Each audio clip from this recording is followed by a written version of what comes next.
Hello everyone.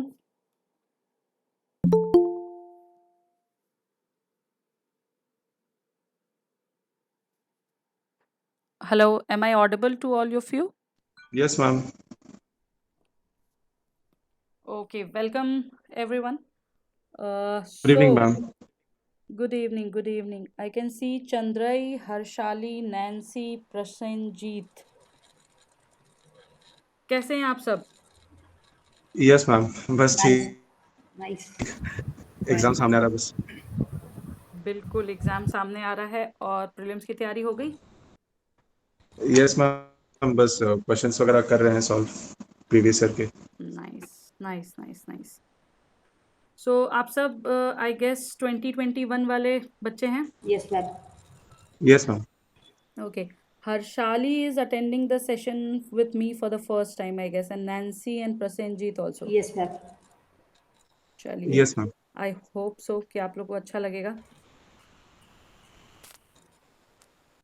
ठीक है, तो शुरू करते हैं। सबसे पहले ये बताइए कि जो पूरा स्ट्रक्चर है बेसिकली यूपीएससी का, okay, that is 2025 marks goes for mains. ये आपको विजिबल है मेंस आंसर राइटिंग स्क्रीन जो मैंने शेयर किया? Yes Yes, ma'am yes ma'am. Ma'am. Yes ma'am. Okay, so देखो क्या होता है कि हमारे जो 3 स्ट्रक्चर्स हैं ना, प्रीलिम्स, मेंस और इंटरव्यू, उसमें से प्रीलिम्स नो डाउट हमें एक आगे स्टेप पर ले जाता है, but the thing which helps us to secure the ranks, the top most ranks, is the mains answer writing.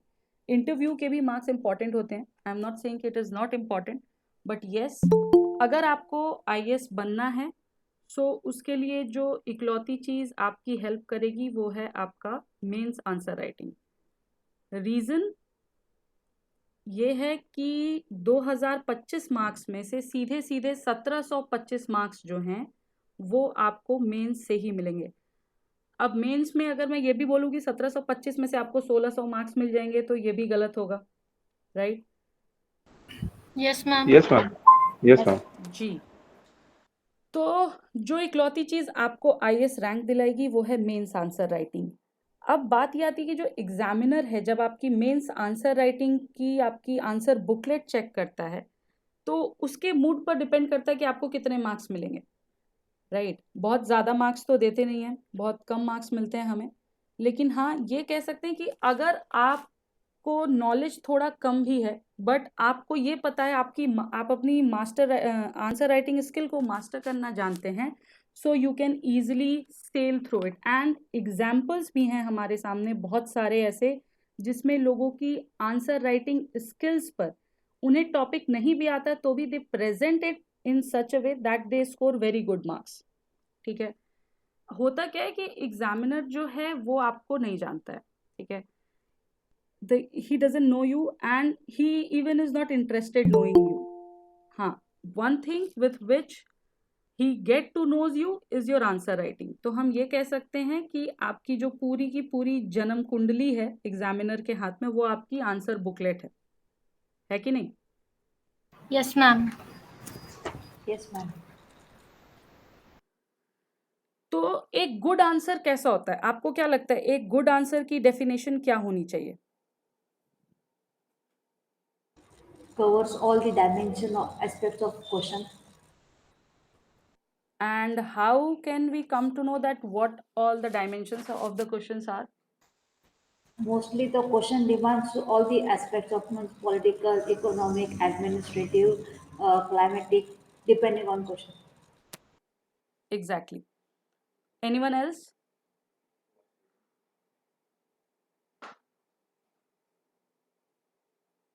Ma'am I think लिखने का हेलो हाँ मैम, आई थिंक लिखने का तरीका पे भी डिपेंड करता है कि how how we present our answers. Like normal एक ऐसे टाइप लिखने से अच्छा है कि थोड़ा फ्लो चार्ट्स वगैरह बना के लिखे तो आई थिंक सो लाइक मुझे थोड़ा इफेक्ट एग्जैक्टली। पड़ेगा आंसर में। इनफैक्ट लिखने के तरीके पर ही आपका पूरा का पूरा मेंस आंसर राइटिंग जो है वो डिपेंड करती है कि आप कितने माहिर हैं अपनी स्किल में। देखो, जितने के जितने बच्चे मेंस एग्जाम दे रहे होते हैं ना, सब ऑलमोस्ट सेम चीज़ के बारे में ही बात करेंगे। कुछ ही लोग होंगे जो टॉपिक से बिल्कुल ही डेविएट होकर के बात करेंगे, राइट। बट होता क्या है कि एग्जामिनर वही सेम चीज़ पढ़ पढ़ के हो जाता है बोर। तो उसके दिमाग में ऑलरेडी कुछ चीज़ें चल रही होती हैं कि अगर ये सारी चीज़ें हैं मेरे मतलब बच्चे के आंसर में, तो obviously you are going to get a good marks. Now there are few things I am just going to share with you, just keep in mind. उससे पहले अगर आप लोगों के आंसर राइटिंग को लेकर क्या क्या डाउट्स हैं एक बार मुझे बता दोगे, so it will be easy to cover those dimensions. Madam one by one we can structure start. Problem madam. Structure problem है, ठीक है। Ma'am, conclusion part and somewhere the conclusion part and body parts means if it asking for the critically analyze, discuss, comment means Okay. how to end the answer. ठीक है।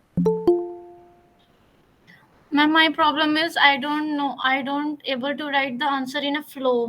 Means मेरे answer से ऐसा लगता है कि एक पार्ट अलग है एंड सेकंड पार्ट अलग हो गया। हम्म। मैम मेरा प्रॉब्लम है कि मुझे समझ में नहीं आता कि आंसर लिखूं कैसे, लाइक इंट्रोडक्शन क्या दूं और फिर मतलब उसको कैसे करके मैं बॉडी पार्ट में आ जाऊं और फिर कहाँ से उसको कंक्लूजन में चला जाऊं। तो वो मतलब वो स्ट्रक्चर मेरे को बहुत ज़्यादा डिफिकल्टी होता है, और वो पॉइंट्स भी कैसे करके उसको प्लेस करना है एक आंसर में, वो भी मेरे को डिफिकल्टी होता है उसमें भी। ओके। सिद्धार्थ ने बोला है understanding the question is a major issue, okay. And keywords like comment, critically comment, ठीक है। Anyone else? मैडम कंक्लूजन हो गया कि सारा चीज आपको बताना पड़ेगा। जी। नहीं, बेसिकली मैंने इसलिए पूछा था सो दैट अगर किसी के कुछ स्पेसिफिक एरियाज हैं तो वो भी पता चल जाए।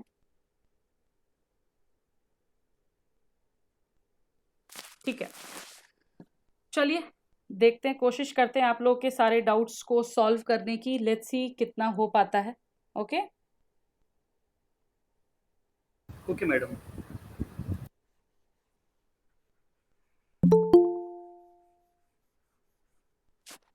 Students are still joining the classes.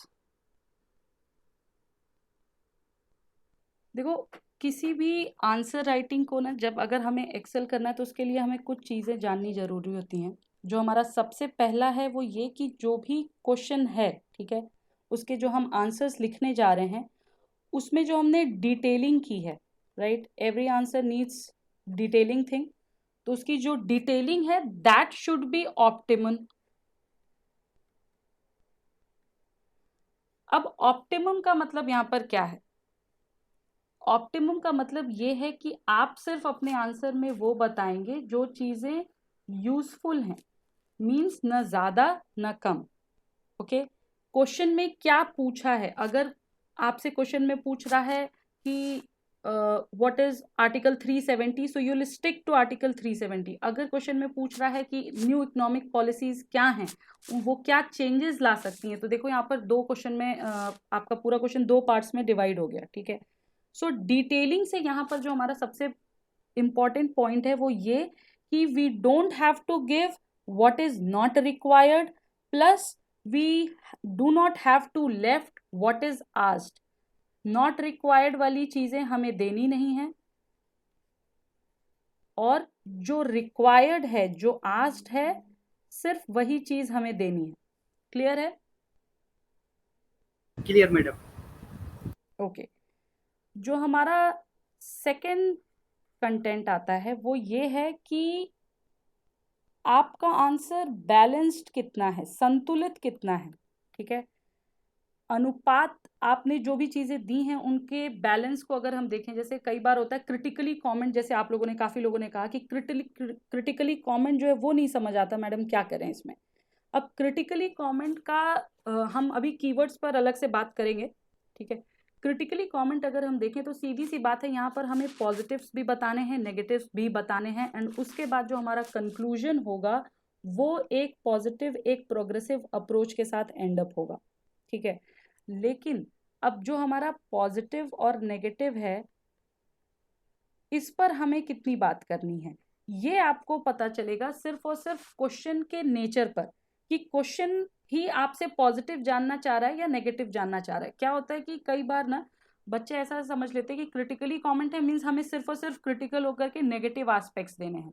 अगर आप ऐसा करेंगे तो आपको ये लगा लो, अगर 10 मार्क्स का क्वेश्चन है तो 10 में से मैक्सिमम 2 या 2.5 नंबर मिलेंगे, या शायद वो भी नहीं। सो क्रिटिकल वर्ड जहां भी जुड़ता है वहां पर आपको प्रॉस और कॉन्स, ये दोनों चीजें ही लेकर जानी है। बट डिपेंड ये करेगा कि क्वेश्चन का नेचर क्या है उस पर, कि आप कितने प्रॉन्स को कितना रेशियो दोगे और आपके कॉन्स को कितना रेशियो दोगे। अगर क्वेश्चन आपका नेगेटिव है, ठीक है, अगर क्वेश्चन पूछ ही रहा है कि मतलब बहुत नेगेटिव कमेंट दिया और पूछा कि क्रिटिकली कमेंटेड, तो ऑब्वियस सी बात है अगर उसका आंसर नेगेटिव में ही होना है तो आप पॉजिटिव एक 30% दोगे, नेगेटिव के बारे में ही 70% बात करोगे। लेकिन अगर वही क्वेश्चन पॉजिटिव है तो वहां पर आपको उल्टा करना पड़ेगा, या आपको ये देखना होगा कि जो आपका पूरा क्वेश्चन है वो किस तरीके से पूछ रहा है। अगर 50-50 रेशियो है तो वो हमें 50-50 रेशियो मिलेगा। अब यहाँ पर क्वेश्चन ये आता है कि हम कैसे समझेंगे कि कितना हमें रेशियो रखना है। सो उसके लिए सिर्फ और सिर्फ एक तरीका है, दैट इज प्रैक्टिस। जितने ज्यादा क्वेश्चंस आप लोग देखेंगे, जितनी ज्यादा प्रैक्टिस करेंगे, उतना आपको आइडिया मिलेगा कि हमें करना क्या है। Okay okay madam. ठीक है, 2 चीजें समझ आ गई। यस अब देखो हमारे बैलेंस, जो हमारा सेकंड पॉइंट था ना बैलेंस का, उसके अंदर एक और चीज आती है कि कई बार हमें होता है मल्टी अप्रोच अपनाना पड़ता है। मींस जो हमसे क्वेश्चन पूछा है वही पूरा का पूरा मल्टी अप्रोचेबल क्वेश्चन है। लाइक अगर अभी रीसेंट जो मुद्दा हुआ है आपका मिजोरम और असम का, राइट, अगर ये क्वेश्चन पूछता है तो कहीं ना कहीं ये पूछेगा ही आपसे जानने के लिए कि इसमें मल्टी अप्रोच क्या है। ठीक है, आप कितने तरीके से क्वेश्चन को अप्रोच कर सकते हो, बट अब कितने तरीके से अप्रोच करना है उसमें हमें ये नहीं करना है कि we have to dump all whatever we know, ये भी चीज हमें नहीं करनी है। यहाँ पर हमारा जो पहला पॉइंट था कि हमें सिर्फ और सिर्फ मल्टी अप्रोच में वही बताना होगा जो नेसेसरी है, only which is necessary. Along with that, इसके साथ साथ आपको एलोकेट करना होगा कि किस पर क्वेश्चन ज्यादा फोकस कर रहा है। अगर जैसे कई बार होता है ना, क्वेश्चन में 2 पार्ट होते हैं, what is let's say what is the whole issue of Assam and Mizoram, identify the areas where improvement is needed. अब ये सीधे सीधे क्वेश्चन आपका 2 पार्ट में हो गया, राइट। यहाँ पर हमें कितना फोकस किस पॉइंट पे करना है ये देखना पड़ेगा। कई बार क्या होता है, लोग सिंपली एक लाइन में इशू बता देते हैं और पूरा का पूरा आंसर जो है आपके सजेशंस में चला जाता है, यहाँ पर भी आपके मार्क्स कट सकते हैं। तो यहाँ पर हमें ये देखना है कि सिंस इस 2 क्वेश्चन में बराबर की बात हो रही है तो आप पहले बताओगे कि what was the whole issue, उसके बाद बताओगे कि क्या क्या मुद्दे उठे थे, क्या बैकग्राउंड था हमारा, उसके बाद फिर आप इंप्रूवमेंट्स पर आओगे और इंप्रूवमेंट्स को फिर आप लिस्ट डाउन करोगे।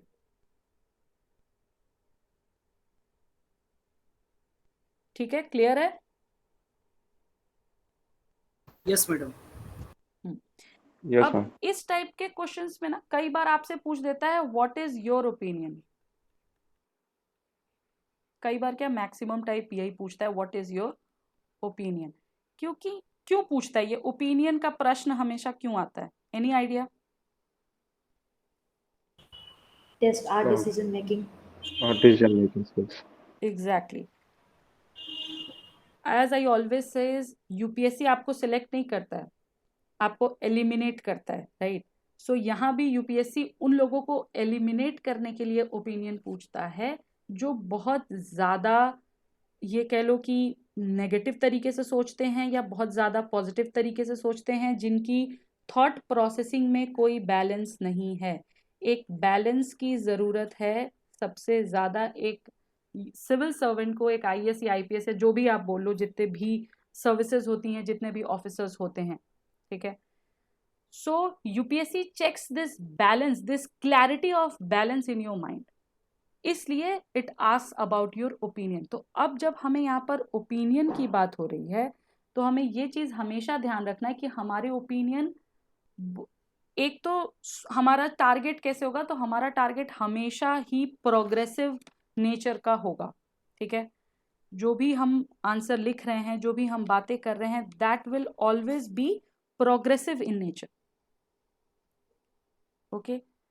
सेकेंड थिंग जो इसमें आती है वो ये कि आप अगर ऐसा नहीं कि आप क्रिटिसाइज नहीं कर सकते, आप नहीं करते हो।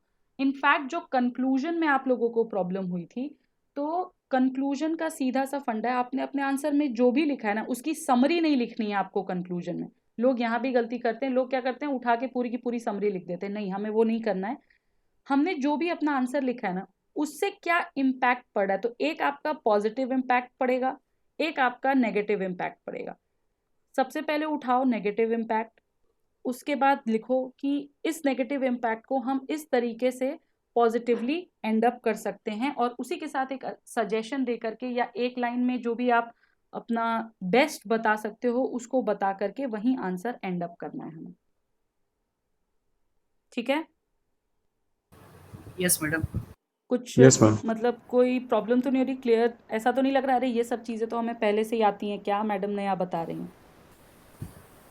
मैडम पहले बता लीजिए, उसके बाद फिर हम लोग क्वेश्चन करेंगे। ठीक है, चलिए। जो नेक्स्ट हमारा पार्ट है, this is the most important part of any answer, जो आपको हर आंसर में करना है, एंड दैट इज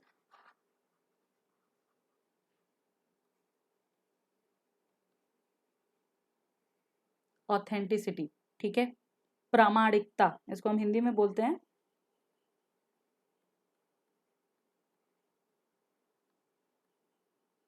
अब ये बताइए मुझे कि आपके आंसर को ऑथेंटिसिटी कैसे मिलेगी? डेटा से। Facts and figure. Facts. Relevant fact. Okay, means हम ये कह सकते हैं कि ये Facts. एक प्रोसेस है आंसर को प्रूफ देने का, राइट? मतलब यस मैडम। जो भी हम अपनी यस ओपिनियन मैम। रख रहे हैं, जो भी हम अपनी बात रख रहे हैं एग्जामिनर के सामने, हम उसको प्रूफ कर रहे हैं। ये जान लो कि बिना इसके आपको मार्क्स एग्जामिनर नहीं देगा, until unless you give proper relevant proofs। अब प्रूफ का मतलब ये भी नहीं कि हम भर दें, प्रूफ से ही आंसर भर दें, नहीं। ये है प्रूफ का सीधा सीधा पार्ट है कि जैसे सपोज करिए अगर आप पॉलिटी के आंसर की बात कर रहे हैं, ठीक है, तो लेट्स से अगर आपको क्वेश्चन फंडामेंटल राइट्स पे पूछा गया है, क्वेश्चन पूछा गया कि राइट टू इक्वालिटी पर, ठीक है, या let's say right to life ले लो। अब आप बोल रहे हो कि राइट टू लाइफ हमारे देश में सभी को फंडामेंटल राइट्स के रूप में मिले हुए हैं। एक ये सिंपल तरीका है अपना आंसर शुरू करने का या जो भी चीज़ें करने का। वहीं पर दूसरी लाइन आप लिखते हो, राइट टू लाइफ कौन से आर्टिकल में आता है? आर्टिकल 21। किसी ने 20 बोला क्या?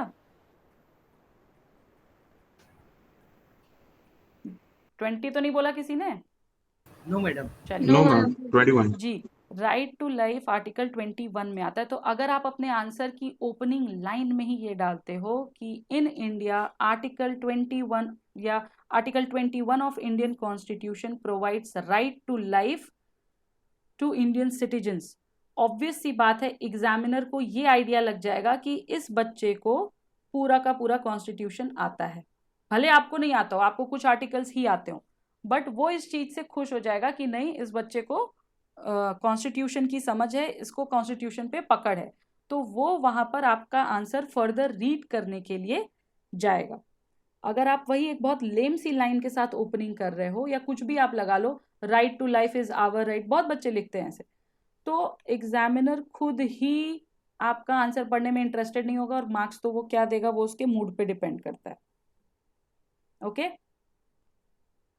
Okay madam. This Yes, is ma'am. Just Yes, ma'am. Example, ऐसा कोई क्वेश्चन नहीं आ रहा आपसे, मैं जस्ट मतलब आपको एक जितना लेमन लैंग्वेज में हो सकता है उतना समझाने की कोशिश कर रही हूँ, ठीक है।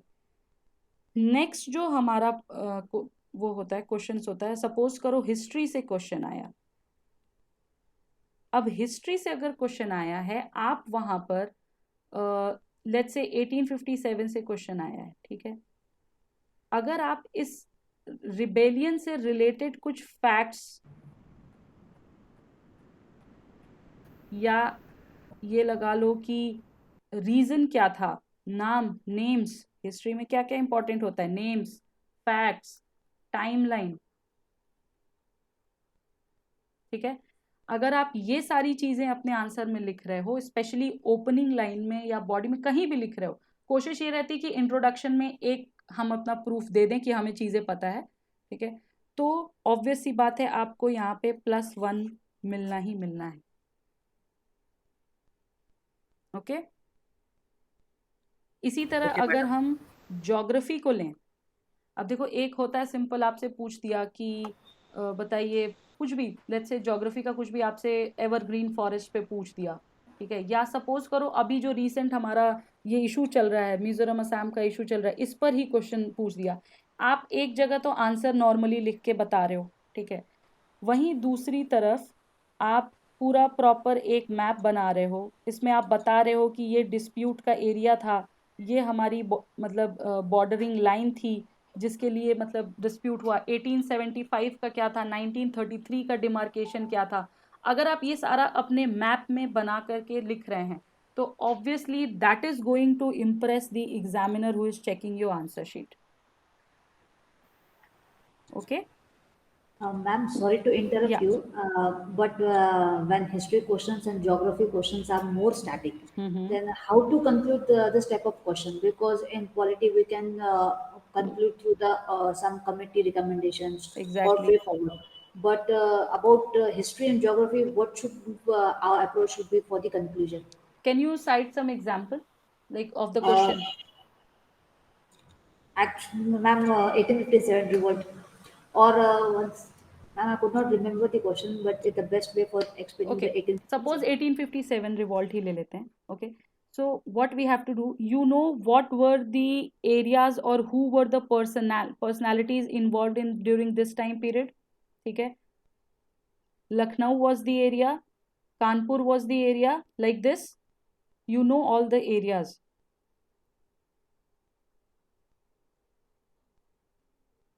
right? Yes, ma'am. Yeah. So what you can do, if you don't know anything but you just know the area, draw a map of India, okay, and specify those areas and just write these were the areas involved during that time or that particular revolt.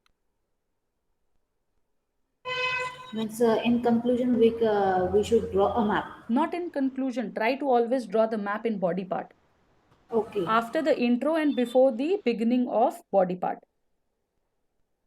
Okay, ma'am. Conclusion में we don't have to give the maps or diagrams. Always try to give the diagrams either just after the introduction and beginning, just before the beginning of body part, or after the body part and before conclusion.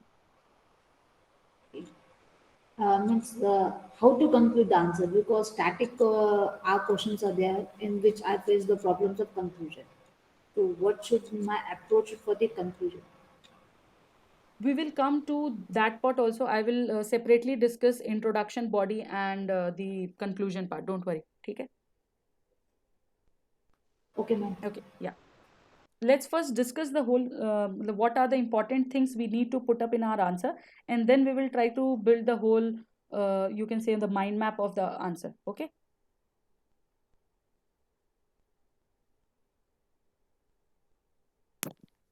Okay, everyone. Okay, madam. Yes, ma'am. Yeah, just give me a second.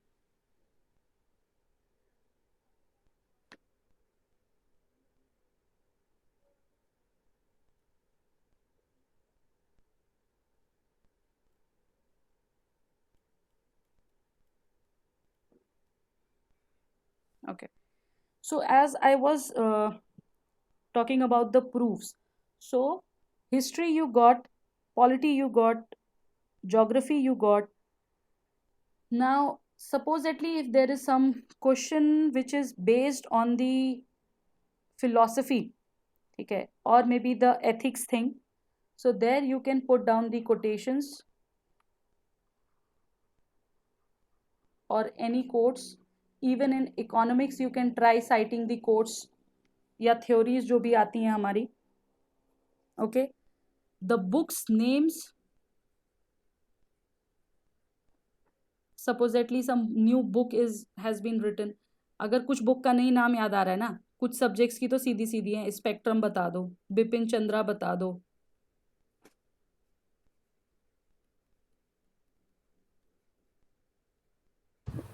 Madam एक question. हाँ जी.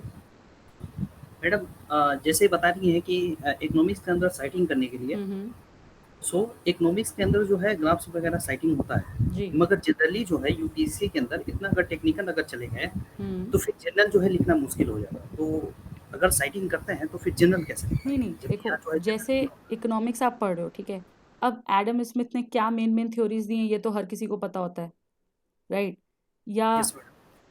किसी भी आप मतलब ये लगा लो, Mishra and Puri book आपने पढ़ी थरो अंडरस्टैंडिंग के लिए, आपको ये पता है कि मिश्रा एंड पुरी ने किस चीज़ पर मेन फोकस किया. तो आप वो चीज़ें एग्जाम्पल के, आपको बहुत ज़्यादा डिटेलिंग में नहीं जानी है, because you are not preparing for that subject for as your optional subject. You are just writing the answer for the GS point of view. तो आपको वही करनी है. या जैसे हम लोग like you can get these things specially in the editorials. That is why I always say note down the editorials, go through the editorials. Editorials पढ़ोगे ना, वहाँ पर होता है, कई बार होता है, और कोई नहीं तो गांधी जी ने कितनी सारी चीज़ें दी होंगी, चाणक्य नीति में कितनी सारी चीज़ें बताई होंगी. ओके.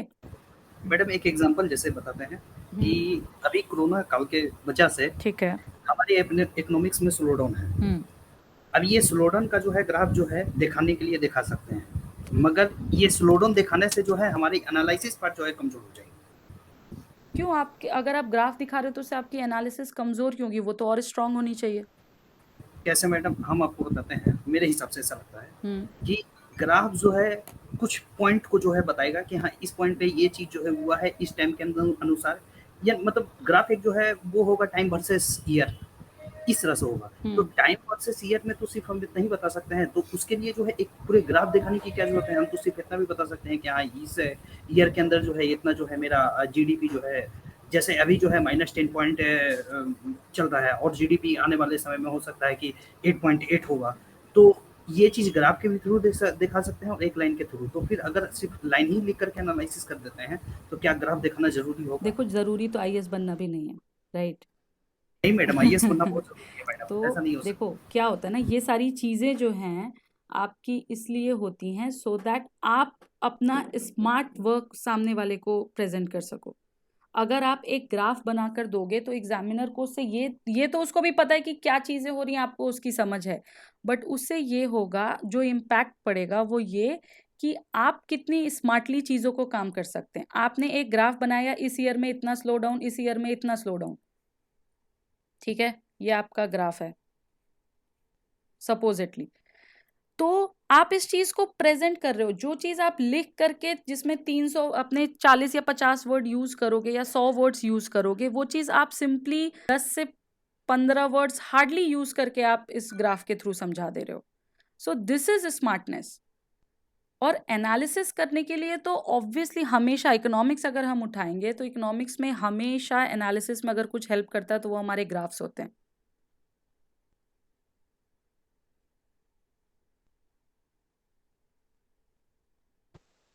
Okay madam. ठीक है.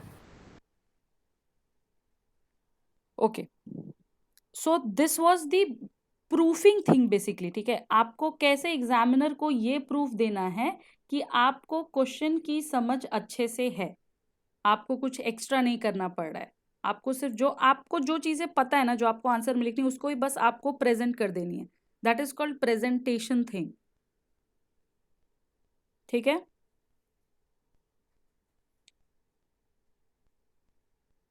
क्लियर है सबको? Okay madam. Yes ma'am. Okay. Next thing is, जो आप लोगों ने, काफी लोगों ने इस चीज की भी बात की थी, लैंग्वेज पर आते हैं. बहुत सारे बच्चों को प्रॉब्लम होती है कि मैम हमारी वोकैब अच्छी नहीं है, हम अच्छे से आंसर्स प्रेजेंट नहीं कर पाते हैं। देखो यहाँ पर लैंग्वेज में एक चीज़ आपको इम्पॉर्टेंट है, ये है हमारी there should be a continuous flow in your answer, और we can say the connectedness.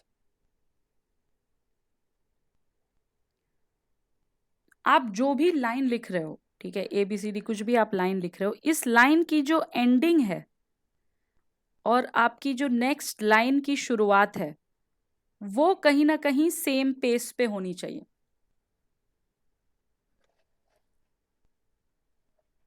ठीक है, this is which will get you a proper flow, a proper connectedness. आप जो भी इंफॉर्मेशन दे रहे हो उसको वहीं एंड करो जहां से आपको पता है कि दूसरी इंफॉर्मेशन मैं यहां से शुरू कर सकता हूँ। एग्जाम्पल से मैडम। एग्जाम्पल से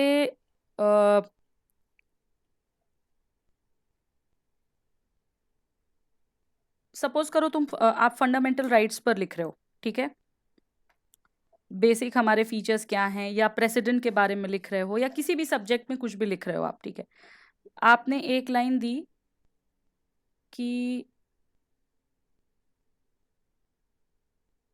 जैसे मान लो अगर क्वेश्चन है कि इंडिया जो है वो पार्लियामेंट्री फॉर्म में बेटर है, या इंडिया में फेडरल स्ट्रक्चर है, या मतलब आपका ये है, ठीक है, तो वहां पर आप क्या करोगे? आप सबसे पहले इंट्रो में क्या करोगे आप मुझे ये बताओ। अगर आपका फेडरल स्ट्रक्चर पर क्वेश्चन है तो आप इंट्रो में क्या लिखेंगे?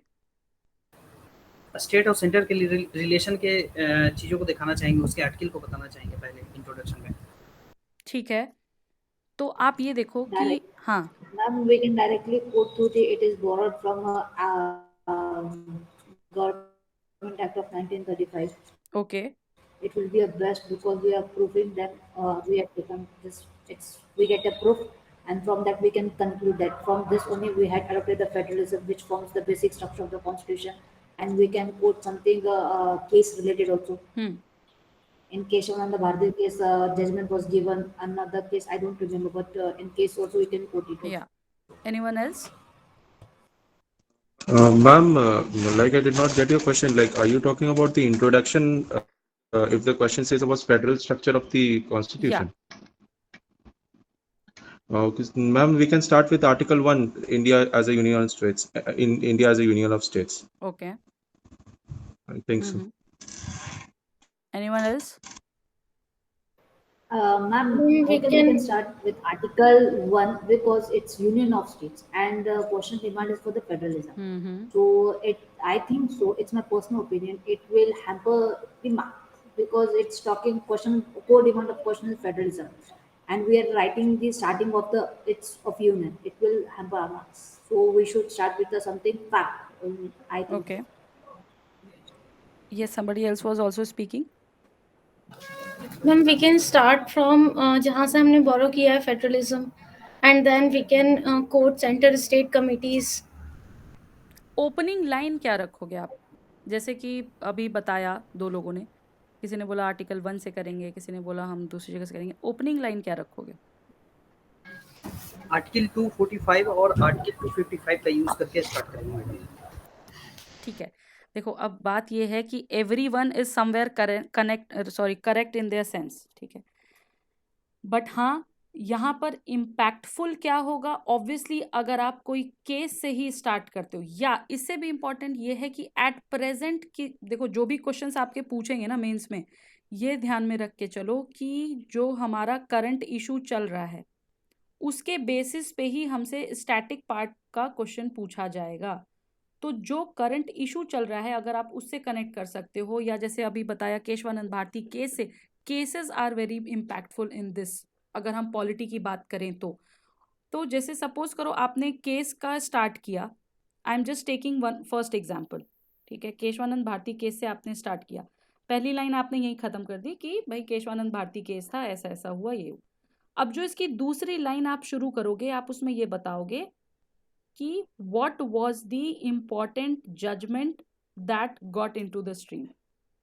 पहला आपका हो गया कि केशवानंद भारती केस से हमने शुरू किया, ये क्या था, ये फेडरल स्ट्रक्चर के बारे में क्या बोलता है। वहीं पर सेकेंडली आप उसको कनेक्ट करोगे कि ये किस चीज के बारे में, आपको कैसे आप उसको बता रहे हो कि ये कैसे फेडरल स्ट्रक्चर की तरफ आपको लेके जा रहा है। दूसरा एग्जाम्पल अगर हम देखें, बहुत लोगों ने बोला आर्टिकल 1 से शुरू करेंगे because it is union, right? Who was it, may I know the name? Ma'am Prasannajit. देखो, आर्टिकल 1 से आप शुरू करने को कर सकते हो, बट क्या होता है ना कि आर्टिकल 1 हर किसी को पता होता है एंड एग्जामिनर आपके आंसर में खोज रहा है वो जो बहुत कम लोगों को पता और याद होगा। इवन केशवानंद भारती केस भी हर किसी को पता है, बट केस के इंटरनल उसमें क्या हुआ ये हर कोई लिख नहीं पाएगा। अच्छा मैम ठीक जी है मैम। मैम हम पहले फेडरलिज्म को डिफाइन करके आगे बढ़ सकते हैं ना। पहले ये बता सकते हैं फेडरलिज्म का कॉन्सेप्ट मतलब क्या है। मतलब जैसे इंडिया और कनाडा के उसको मतलब फेडरलिज्म उसको डिफाइन करते हुए फिर नेक्स्ट बॉडी में बढ़ जाए इंट्रोडक्शन के बाद में। देखो, अगर क्वेश्चन सिर्फ ये करके पूछा ना कि फेडरलिज्म होता क्या है, तो आप ऐसे बेशक से आप आगे बढ़ सकते हो, ठीक है। लेकिन अगर वो आपका ये चेक करना चाह रहा है क्वेश्चन कि भाई फेडरलिज्म का पूरा फंडा क्या है, तो आप उसका जिस्ट बताओगे पहले। बिल्कुल आप लिख सकते हो कि क्या है, बट आई विल सजेस्ट कि आप फेडरलिज्म की जो डेफिनेशन लिख रहे हो ये आप सेकेंड लाइन में लिखो। इंट्रो में ही आप कम से कम 2 लाइन तो दोगे ना, 2 सेंटेंस तो दोगे। So try writing this in the second line, not in the opening line. Opening line should always be impactful. कोई भी एग्जाम्पल साइट करो, कोई भी केस साइट करो, कोई भी आर्टिकल साइट करो। लाइक 245 का किसने जिक्र किया था? मैडम चंद्रई। यस हाँ, मैम। आप बिल्कुल वो कर सकते हो। आप ये बता सकते हो कि 245 आर्टिकल में क्या है एंड देन उसके नीचे से आप सेकेंड लाइन से आप फेडरलिज्म को डिफाइन करके आगे बढ़ सकते हो। किसी ने सेंट्रल स्टेट स्ट्रक्चर के बारे में भी कहा था। Yes yes madam, ma'am. उसके आगे लाइन में हम ट्राई कर हाँ, रहे थे। तो आप बिल्कुल उसको मतलब इस तरीके से आगे बढ़ा सकते हैं। So this is what called connectedness. आपने पहले लाइन में जहां आर्टिकल बता दिया या सपोजिटली केस बता दिया, दूसरे लाइन में आप ये बताइए कि वो केस कैसे जुड़ा है उस चीज से। ठीक है मैडम हाँ जी, एक हाँ रिक्वेस्ट हाँ है। बताइए।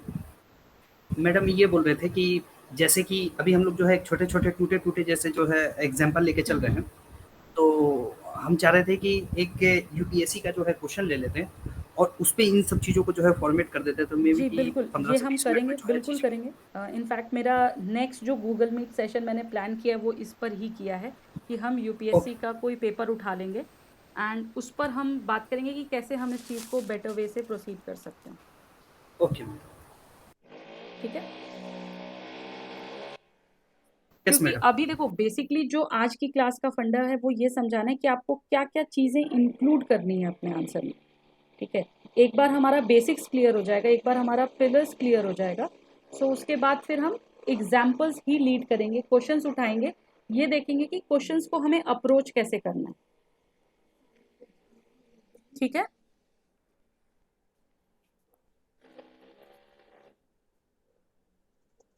Okay ma'am. मैम एक हाँ डाउट जी। था, ये जो क्वेश्चन है इसमें कोई लाइक एक रीसेंट केस के बारे कुछ कह सकते हैं जिसमें जैसे सेंटर और स्टेट के बीच में बिल्कुल कुछ एक बिल्कुल वही जैसे करना ही कुछ। है, वो कर लिया तो फिर तो मार्क्स मिल ही गए। वही तो मैं बोल रही हूँ, जब भी क्वेश्चन आपको इवन किसी भी ओह अच्छा। स्टैटिक पोर्शन से भी क्वेश्चन है ना, उसको जहां से कनेक्ट कर सकते हो करंट इश्यूज से करो। मतलब अब वो ऐसा भी नहीं है कि हम लोग उसे शुरू भी हाँ, कर सकते हैं। ऐसा भी नहीं है कि वो बिल्कुल इररेलेवेंट हो कि मतलब दूर दूर तक कहीं जुड़ा ही नहीं है। फॉर एग्जाम्पल अगर आपसे पॉलिटी पूछा जाए और आप उसमें एनवायरनमेंट का एग्जाम्पल साइट करें, नहीं है, ये नहीं करना है हमें।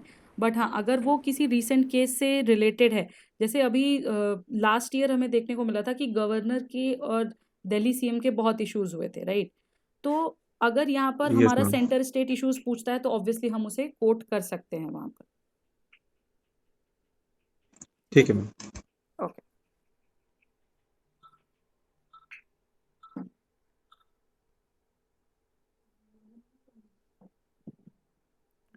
चलिए। ये तो हमारा था कनेक्टेडनेस का। ठीक है, कि हर सेंटेंस का जो एंड है वो दूसरे सेंटेंस की बिगिनिंग होनी चाहिए, ये बस आपको ध्यान में रखनी है। इसके बाद हाँ मैडम जी, मैडम या ये मतलब सॉरी, जैसे कि इसके बाद जो है बॉडी पार्ट में जब आते हैं तो वहाँ पे जो है ये करते हैं हम, चले बेनिफिट लिखें, तो बेनिफिट्स जो है वो कनेक्टेड है, कैसे करेंगे? बेनिफिट्स तो आप एन्यूमरेट करेंगे। बेनिफिट्स की तो बात देखो, कनेक्टेडनेस मेन जो है दो जगह देखी जाती है, पहला आपका इंट्रो में और दूसरा आपका कंक्लूजन में। बॉडी पार्ट में जनरली क्या होता है, आप पूरे के पूरे इशू को लेकर चलते हो कि मुद्दा है क्या। अगर जैसे कहीं आपको बेनिफिट्स पूछा जा रहा है तो आप बेनिफिट्स बताओगे, सिंपली आप एन्यूमरेट कर दो, या आप एक एक पैराग्राफ में आप एक्सप्लेन कर सकते हो इकोनॉमिकल बेनिफिट्स क्या है, सोशल बेनिफिट्स क्या हैं, ठीक है, हेडिंग डालो, लिख दो उसके आगे। अगर मान लो आपसे सजेशंस देने को बोल रहा है तो आप सजेशंस इंसाइट कर सकते हो बॉडी पार्ट में। वो तो डिपेंड करेगा कि आपसे क्वेश्चन का बॉडी पार्ट पूछ क्या रहा है। मींस मैडम कि कनेक्टनेस जो है सिर्फ दो ही जगह काम करेगा, एक इंट्रो मेनली पार्ट में देखो और दो जगह कंक्लूजन ही पार्ट। कनेक्टेडनेस फॉलो करता है। हाँ, अगर ये बात अलग है कि आपसे मान लो सपोज करो पूरा का पूरा केस कर पूछ दिया आपसे, ठीक है, या आपसे ये पूछ दिया कि पूरा का पूरा सीए क्या था बताइए, तो वहां पर ऑब्वियसली आप जो फैक्ट्स दे रहे हो ना, हमारे जो भी फैक्ट हैं, फैक्ट नंबर 1 2 3, बेनिफिट्स होंगे तो ऑब्वियसली हर चीज का अलग बेनिफिट है, वो आप सिंपली एन्यूमरेट करो। बट अगर फैक्ट्स पूछ रहा है तो आप ये कोशिश करो कि एक के बाद एक फैक्ट्स करते जाएं हम। ओके मैडम, ठीक क्लियर। है, एक छोटा सा एग्जांपल मैं दे दे रही हूँ, बहुत रीसेंट का ही, जैसे कि सपोज करो, लेट्स टेक दिस ओनली, ये हमारा असम मिजोरम वाला जो पूरा इशू है, तो अगर इसमें आपसे पूछ दिया कि और ऐसे क्या क्या क्लैशेस हुए हैं पास्ट में, क्या असम जो है सिर्फ असम और मिजोरम के ही क्लैश हुए हैं, तो यहाँ पर आप बताओगे ना कि नहीं ऐसा नहीं है, बॉर्डर के को लेकर disputes all over north eastern states मिलते हैं। वहां पर अब क्या क्या है आप बता सकते हैं। तो आप एक पॉइंट में आपने असम मेघालय बता दिया, एक पॉइंट में आपने किसी और स्टेट के साथ बता दिया, नेक्स्ट पॉइंट में आपने बता दिया ये जो हमारी 3 मेन हिल्स हैं, कौन कौन से हिल्स हैं, गारो गारो खासी, खासी चाहिए। गौरव खासी जानती है। Very good. तो इन तीनों को लेकर के बॉर्डर डिस्प्यूट क्या चल रहा है आपको ये बताना है। मतलब ये नहीं कि आप हमने सिर्फ 2 इशू बता दिया बाकी छोड़ दिया सीधा हम कंक्लूजन पे आ गए। कनेक्टेडनेस का मतलब ये नहीं है। कनेक्टेडनेस का मतलब है कि एक फ्लो में होना चाहिए जो आप पढ़ते चले जाओ। जैसे कहानी सुनाते हैं ना किसी को, तो उस टाइप से आपका आंसर का पूरा लेआउट होना चाहिए। और ये कनेक्टेडनेस जो मेन 2 जगह देखता है एग्जामिनर, वो आपका सबसे पहला इंट्रो होता है और दूसरी चीज आपकी कंक्लूजन होती है। क्योंकि बॉडी पार्ट आपके हर आंसर में चेंज होता रहेगा। ये तो क्वेश्चन टू क्वेश्चन डिपेंड करेगा कि क्या पूछ रहा है। पॉजिटिव पूछेगा तो पॉजिटिव बताओगे, नेगेटिव पूछेगा तो नेगेटिव बताओगे, फीचर्स पूछेगा तो फीचर्स बताओगे, ठीक है। बट इंट्रो, कंक्लूजन, ये हमारा चाहे स्टैटिक पोर्शन हो चाहे हमारा कोई भी चीज हो, ये हमारा जरूर एक फ्लो में होना चाहिए। Okay okay madam.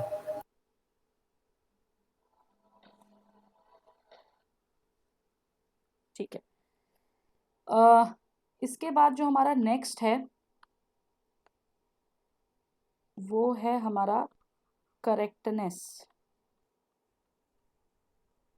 अब क्या होता है ना, बहुत लोग बोलते हैं यार सिर्फ हमें फैक्ट्स देने से मतलब है, हमें सिर्फ फिगर्स बताने से मतलब है, हमें मुद्दा बताने से मतलब है, कोई आपका ग्रामर चेक करने नहीं बैठा है,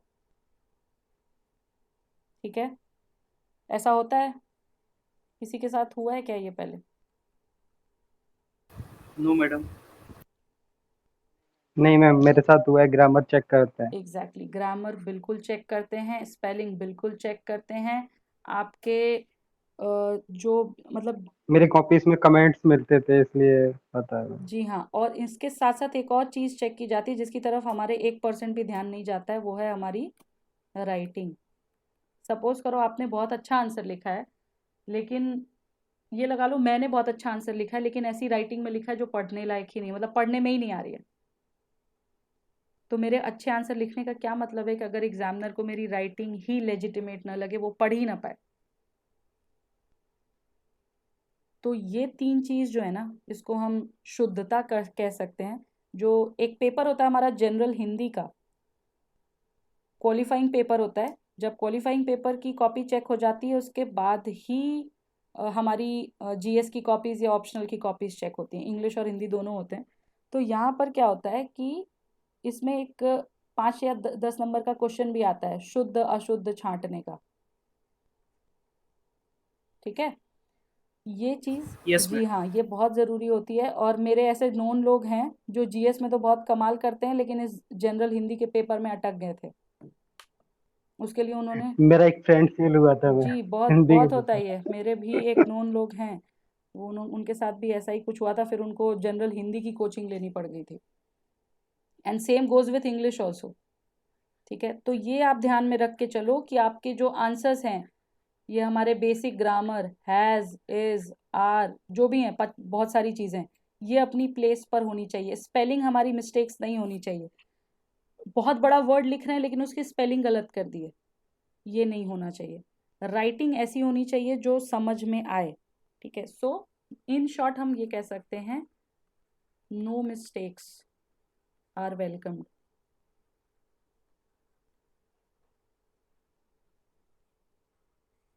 कोई भी आपकी मिस्टेक वेलकम करने के लिए नहीं बैठा है। ठीक है,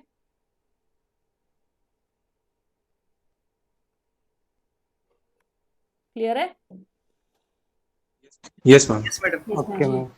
मैम। नेक्स्ट चीज हमारी आती है कि जब आपसे क्वेश्चन पूछा जा रहा है ना, तो आप बस ये ध्यान में रखकर लिखना कि जो हमारा एग्जामिनर है, ही और she should feel happy after reading your answer. और अगर आप बहुत ज्यादा क्रिटिकल हो रहे हो, अगर आप बहुत ज्यादा नेगेटिव हो रहे हो, ठीक है, बहुत ज्यादा पॉजिटिव हो रहे हो, अति किसी चीज की अच्छी नहीं होती है। ठीक है, तो ये चीज आपको हमेशा लेकर चलनी है कि क्वेश्चन की क्या आइडियोलॉजी है, उसको पकड़ो। वो किस आइडियोलॉजी पे बात कर रहा है, क्या उसका क्रक्स है, हमें वो पकड़ना है। और जो दूसरी चीज हमें पकड़नी है वो है, मैं हिंदी में लिख रही हूँ, बताओ इसकी इंग्लिश क्या होती है।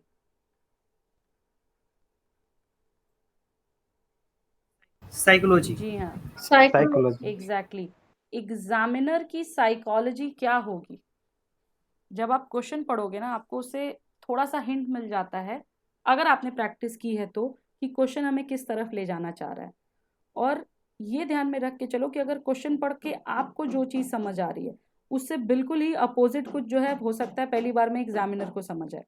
भाई एग्जामिनर के मूड पे डिपेंड करता है, अगर घर में लड़ाई होगी तो उसको नहीं समझ आएगा आपने क्या आंसर लिखा है। लेकिन वहीं अगर उसका मूड बहुत अच्छा है, आपने जो लिखा उससे वो भी अग्री कर गया, 10 नंबर का क्वेश्चन है, आपको 6 नंबर दे दिए, आपका काम हो गया। ठीक है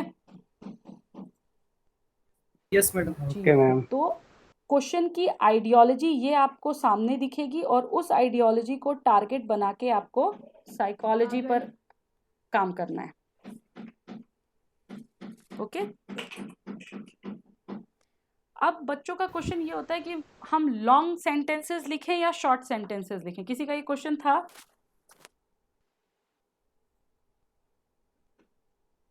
आई गेस किसी का नहीं था, राइट? कैसे सेंटेंसेस लिखने चाहिए हमें, लॉन्ग या शॉर्ट? मैडम ये तो शॉर्ट। डिपेंड करेगा क्वेश्चन पे, ये जरूरी नहीं है कि वो शॉर्ट ही हो। अगर हिस्ट्री होगा तो कभी भी उतना शॉर्ट लिखने का पॉसिबिलिटी नहीं बनता है, बट दूसरे सेक्शन का होगा तो हो सकता है कि उसमें शॉर्ट लिखा जाए, बट हिस्ट्री में मैम लिखना वो थोड़ा सा Ma'am, possibility ma'am I think short answers लिखने से ग्रामेटिकल एरर्स काफी कम होते हैं। Agreed. yes, ma'am, also agree short because और it will, सिंपल लैंग्वेज में सेंटेंसेस लिखने। जी and ma'am, we can use the flow chart also, diagrams also, means it will reduce our grammatical mistakes, spelling errors, and it will improve our presentation. Even the grammatical parts हमें मतलब काफ़ी राहत मिल जाएगी, right? Will be relaxed मोर। देखो क्या है कि long sentence लिखनी है या शॉर्ट सेंटेंस लिखनी है, आप सभी लोग सही हो। Short sentence obviously are good, because वो बहुत छोटी सी लाइन में समझ आ जाता है कि क्या कहना चाह रहा है बंदा। लेकिन कुछ टॉपिक्स ऐसा होते हैं, जैसा कि चंद्रई ने कहा, कि ये डिपेंड करता है कि क्वेश्चन कैसा है उस पर। ऑब्वियसली अगर आपसे ये लगा के चलो कि पूरी की पूरी फिलॉसफी पूछ दिया है, तो वहां पर न चाहते हुए भी थोड़ा सा लंबा आपका सेंटेंस हो जाएगा। तो मुद्दा यहाँ पर लॉन्ग और शॉर्ट का नहीं है, ये डिपेंड करता है पर्सन टू पर्सन, आपकी राइटिंग स्किल कैसी है। मुद्दा यहाँ पर यह है कि आप जो भी लिख रहे हो वो मीनिंगफुल होना चाहिए, उससे इन्फरेंस निकल कर जो आ रहा है वो मीनिंगफुल होना चाहिए। ठीक है, शॉर्ट आंसर, शॉर्ट सेंटेंसेस भी आप यूज कर सकते हैं, लॉन्ग सेंटेंसेस भी आप यूज कर सकते हैं, बट आप पूरे के पूरे सेंटेंस में क्या आप इन्फरेंस निकाल के दे रहे हो वो काफी ज्यादा इम्पैक्टफुल और वो होना चाहिए। मैडम एक क्वेश्चन देखिए ये सेंड किए हैं, इस क्वेश्चन में मैडम शॉर्ट और लॉन्ग जो है डिटेक्ट करना बड़ा मुश्किल होता है, इस तरह का क्वेश्चन है शॉर्ट हमें लगता है। सेंटेंस की बात कर रहे हैं हम लोग चंद्र। आप जैसे ओपनिंग सेंटेंस लिख रहे हो, ठीक है, सपोज करो आप इंट्रो लिख रहे हो इसी क्वेश्चन का, इलेक्टोरल बॉन्ड से रिलेटेड। अब आप चाहो तो आप पूरा का पूरा इंट्रो जो है एक सेंटेंस में जो कि 3-4 लाइन में आ रहा है उसमें भी खत्म कर सकते हो, और चाहो तो 2-3 सेंटेंसेस छोटे छोटे भी डाल सकते हो, ये तो आपके ऊपर है। मैडम हम ये कहना चाह रहे हैं कि जैसे ये जो है क्वेश्चन है कि इसमें आप कमेंट कीजिए, ठीक है, और कमेंट है इलेक्ट्रल बॉन्ड जो है इलेक्ट्रल डिसऑर्डर और डेमोक्रेसी, मतलब इंडियन डेमोक्रेसी के जो इलेक्ट्रल डिसऑर्डर है उसको जो है खत्म करना, ये तो पूरा जो है मतलब क्या इसको बोलेंगे कि एक विचार है, ठीक है। गवर्नमेंट जो है कुछ कर रही है, पब्लिक जो है कुछ और कर रही है, या पब्लिक का जो है कुछ और चाहता है और गवर्नमेंट जो है कर रही है वो और कुछ कर रही है। सो यहाँ पे जो है दोनों के व्यू को अगर आप लिखना चाहिएगा तो लिखना बहुत ही मुश्किल होता है in short. Anybody wants to add something here?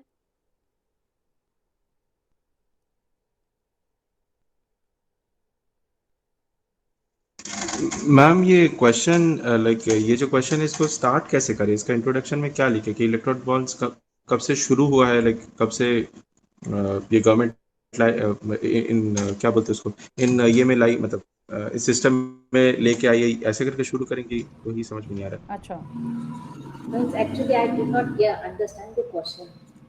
this question is simply it wants you to comment whether electoral bonds is cleansing India's electoral system or it is distorting India's democracy. Okay, ma'am. My intro would be the first of all. Its core of the question is talking about the democracy, Indian democracy. My statement of would be on the democracy only. Introduction would be of democracy. Means how democracy is important. I will quote with the case only because it's polity section. I would quote with the case in my introduction. And after introduction, my body would be it is a commented instead of cleansing. My approach will be both of sides. It's positive approach and negative approach. And its time limit, word limits are 250 or 150. I would prefer for the if I have to write many points in it. So I will draw the flow diagrams of or with the title heading. It's like a positive aspect of Indian democracy or positive aspect of electoral bond system. So in that, I will draw the flow diagram. I will cover all the basic points of it, positive approach. In second approach, I will write about the negative approach, and my conclusion would be about the balancing view of means how the electoral reforms are conducted. Means I will recommend about some committee introduction or for ARC report in which they had told the electoral reform is necessary and what are its views. This will I will conclude. Okay. Anyone else? Madam ये question current affair का है और इसमें जो है SC का जो है ये आया था, वर्डिक्ट आया था कि हमारे जो डेमोक्रेसी के अंदर ये अभी इलेक्टोरल प्रोसेस का जो सिस्टम है वो सही नहीं है, कहीं ना कहीं उसमें जो है करप्शन बहुत ज़्यादा हो रहा है ट्रांसपेरेंसी के नाम पे। तो ये उसके रिगार्डिंग था, जिस रिगार्डिंग ने आर्गूमेंट मतलब जो जनरेट करना था वो अगेंस्ट और फेवर में जनरेट करना है जी। कि लास्टली जो है आपको बताना होगा कि क्या अभी जो इलेक्टोरल प्रोसेस जो चल रहा है इसमें हमारे डेमोक्रेसी को खतरा है या नहीं। एग्जैक्टली। तो आप कैसे इसका आंसर शुरू करोगे, आप बताओ। मैम इसका आंसर एडीआर रिपोर्ट से स्टार्ट कर सकते हैं, एआरसी रिपोर्ट से, या फिर कमेटी डाल के स्टेट फंडिंग ऑफ इलेक्शन और आरटीआई ट्रांसपेरेंसी। बिल्कुल कर सकते हैं मैडम इसमें हम जो स्टार्ट किए थे मगर हम फंस गए थे क्वेश्चन के अंदर। इसमें हम इलेक्टोरल बॉन्ड से स्टार्ट किए थे कि electoral bond is a financial institute for making donation to political parties.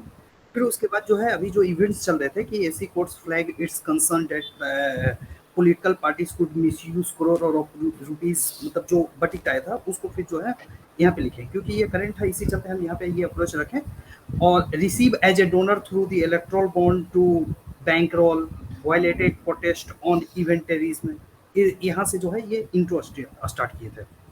ठीक है, देखो क्वेश्चन को जब आप पढ़ोगे ना तो लगेगा पहली बार में कि ये इंडियन डेमोक्रेसी पे बात कर रहे हैं, दूसरी बार में लगेगा कि ये इलेक्टोरल बॉन्ड्स पे बात कर रहा है। इलेक्टोरल बॉन्ड्स क्या होते हैं, बट एक्चुअली यहाँ पर जो बात हो रही है क्वेश्चन की, वो हो रही है इलेक्टोरल बॉन्ड्स किस तरह से सिस्टम पर इम्पैक्ट डाल रहा है,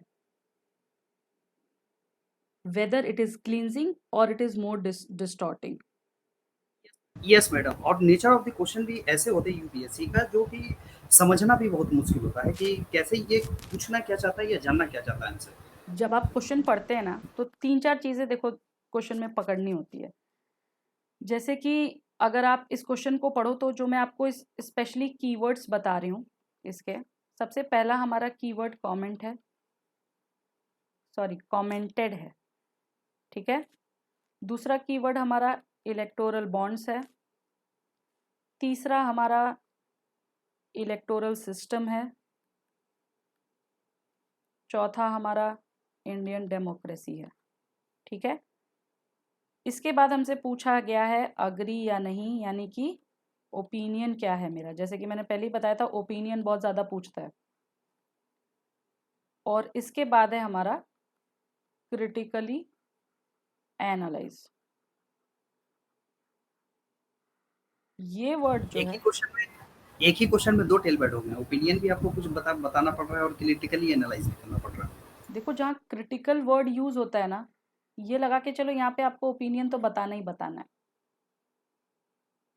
क्रिटिकल में आप पॉजिटिव्स बताओगे, नेगेटिव्स बताओगे और उस पर ये बताओगे कि आपका ओपिनियन क्या है इन द कंक्लूजन। तो बात ये है कि कान आप चाहे लेफ्ट राइट से पकड़िए चाहे हाथ घुमा के पकड़िए, बात वही है। जो इम्पोर्टेंट है यहाँ पर, ये तो हमारा सीधा सीधा डायरेक्टिव कीवर्ड है, ये हमें डायरेक्शन दी गई है कि हमें ये काम करना है क्वेश्चन में। Critically analyse, we have to do it, okay. But इसके साथ साथ जो ये स्टेटमेंट दिया ना, it is commented that electoral bonds instead of cleansing India's electoral system, it is distorting India's democracy.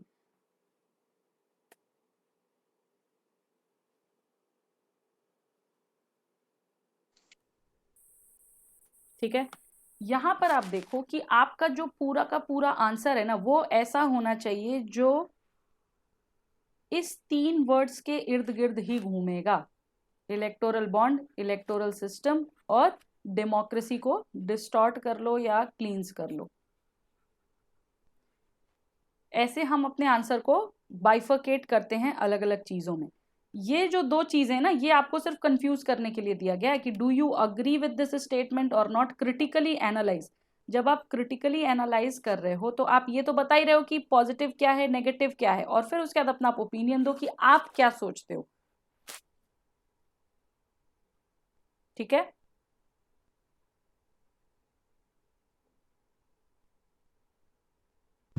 Yes madam, थोड़ा सा पिक्चर क्लियर हुई?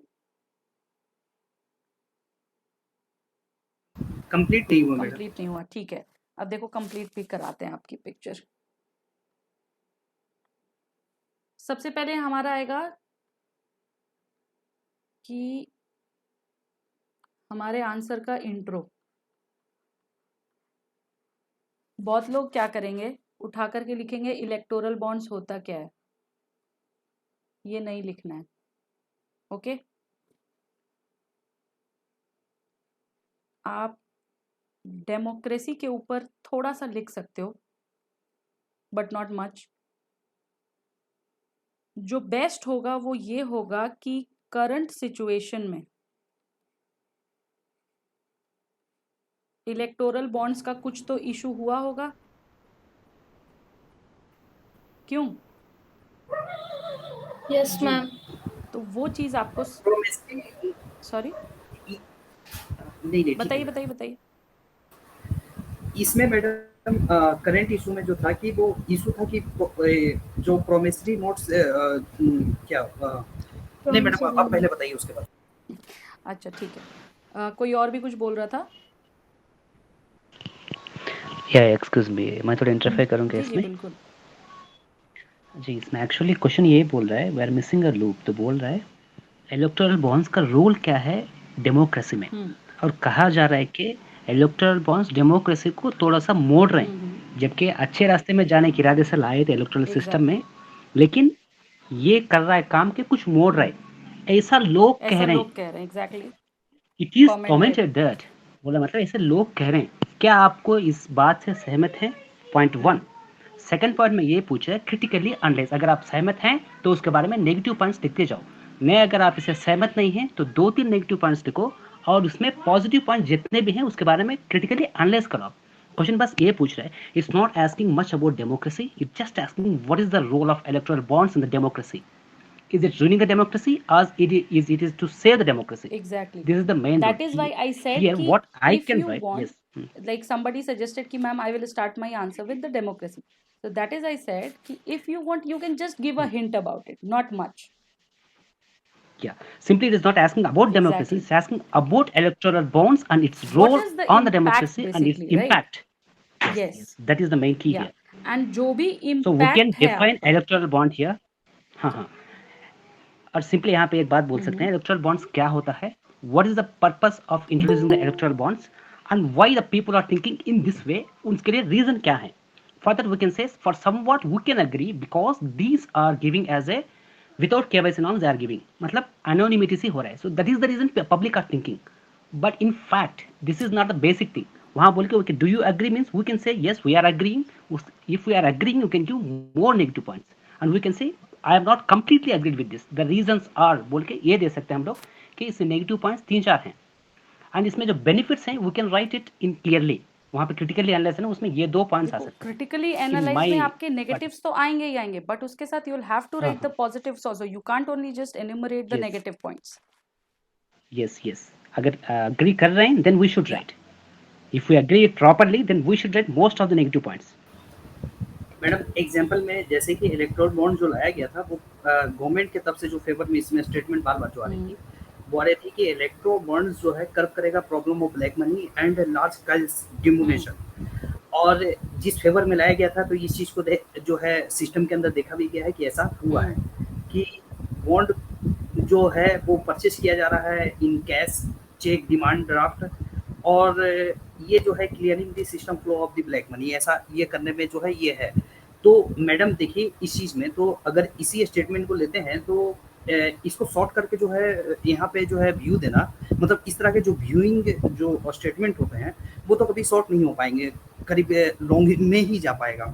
हम ये कहना चाह रहे थे। देखो आप जो चीजें कह रहे हो ना वो भी ठीक है, एंड अभी जिन्होंने कही, मैं प्लीज नो योर नेम। या Babji. Babji. So both the view points are right, लेकिन क्या होता है ना कि आप हर स्टूडेंट अलग तरीके से क्वेश्चन को परस्यू करता है, and everybody even use to write their own specific points. In fact अगर हम आपके ओपिनियन को भी लेकर चले ना तो कोई कुछ ओपिनियन देगा, कोई कुछ ओपिनियन देगा, ठीक है, लेकिन no madam I am agree with Babji ये view because he understand the demand of the question. So यहाँ पर आपको ना तो डेफिनेशन से डील करना है ना किसी चीज से डील करना है, आपको जो डील करना है वो इकलौती चीज है कि इम्पैक्ट। अब इम्पैक्ट तो 2 ही होगा, या तो नेगेटिव होगा या तो पॉजिटिव होगा, वो आप बताओगे। मगर हम लोग मैडम बात कर रहे थे लॉन्ग और short demand of question. Long और शॉर्ट डिमांड ऑफ क्वेश्चन पे नहीं बात कर रहे थे हम, मतलब बात कर रहे थे हम लोग लिखने पे कि लॉन्ग लिखना चाहिए, लॉन्ग होंगे या शॉर्ट होंगे, या हाँ, तो मैं यही बोल रहा हूँ कि इस क्वेश्चन के अंदर जो है हम लोग जो है लॉन्ग या शॉर्ट का जो है मूल्यांकन करना बड़ा मुश्किल होगा मैडम। देखो मूल्यांकन तो करना ही नहीं है, कोशिश ये करनी है कि कम शब्दों में अपने ज्यादा से ज्यादा आप अपने पॉइंट्स रख सको, क्योंकि वर्ड लिमिट नाम की चीज होती है जो हमें फॉलो करनी होती है, राइट। सपोजिटली अगर 150 मार्क्स का क्वेश्चन है और आप इसको 200 वर्ड्स में लिख रहे हो तो यहीं पर आपकी नेगेटिव मार्किंग हो जाएगी, या अगर आप इसको 100 वर्ड्स में लिख रहे हो तो भी नेगेटिव मार्किंग होगी। तो किस तरीके से हम अपनी बात को कम शब्दों में छोटे सेंटेंसेस के थ्रू कह सकते हैं, वो चीजें हमें प्रैक्टिस करनी है। ठीक है?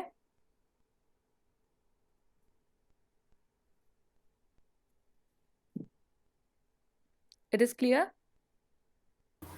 Okay madam. ठीक है, तो देखो बात यहाँ पर सेंटेंस, अब ऑब्वियसली अगर आपको कोई चीज आपके दिमाग में कोई एक बहुत सही व्यू पॉइंट बन गया तो आप उसको लिखोगे। इन केस अगर आपका सेंटेंस थोड़ा लॉन्ग भी हो जाता है, कोई इशू नहीं। लॉन्ग और शॉर्ट सेंटेंसेस के लिए कोई नेगेटिव मार्किंग नहीं होती है, कोई गलत चीजें नहीं होती, ना तो आपका इम्पैक्ट गलत पड़ता है। बस ये होता है कि हमें कोशिश करनी होती है कि अगर हम शॉर्ट सेंटेंसेस लिखेंगे तो हम शायद ज्यादा बातें पहुंचा पाएंगे एग्जामिनर के पास, रादर देन अगर हम एक ही लंबा सेंटेंस लिख रहे हैं पूरा एक पैराग्राफ जितना बड़ा।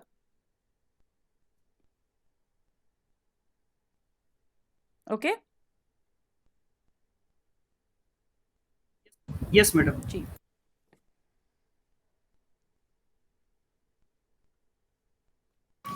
मैम आई हैव अ जी क्वेश्चन। बताइए।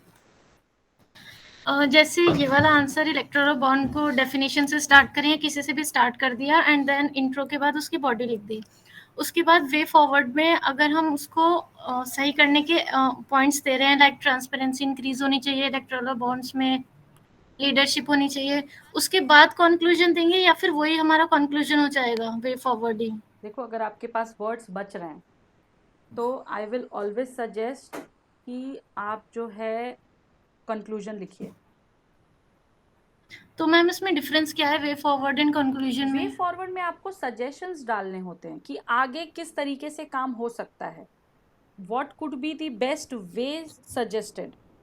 और देखो एक ना प्रॉब्लम है, वे फॉरवर्ड की एक तो हेडिंग मत डालो प्लीज। मैंने मतलब काफी बच्चों को ये चीज समझाई भी है कि वे फॉरवर्ड की कभी हेडिंग वेडिंग नहीं लिखनी है।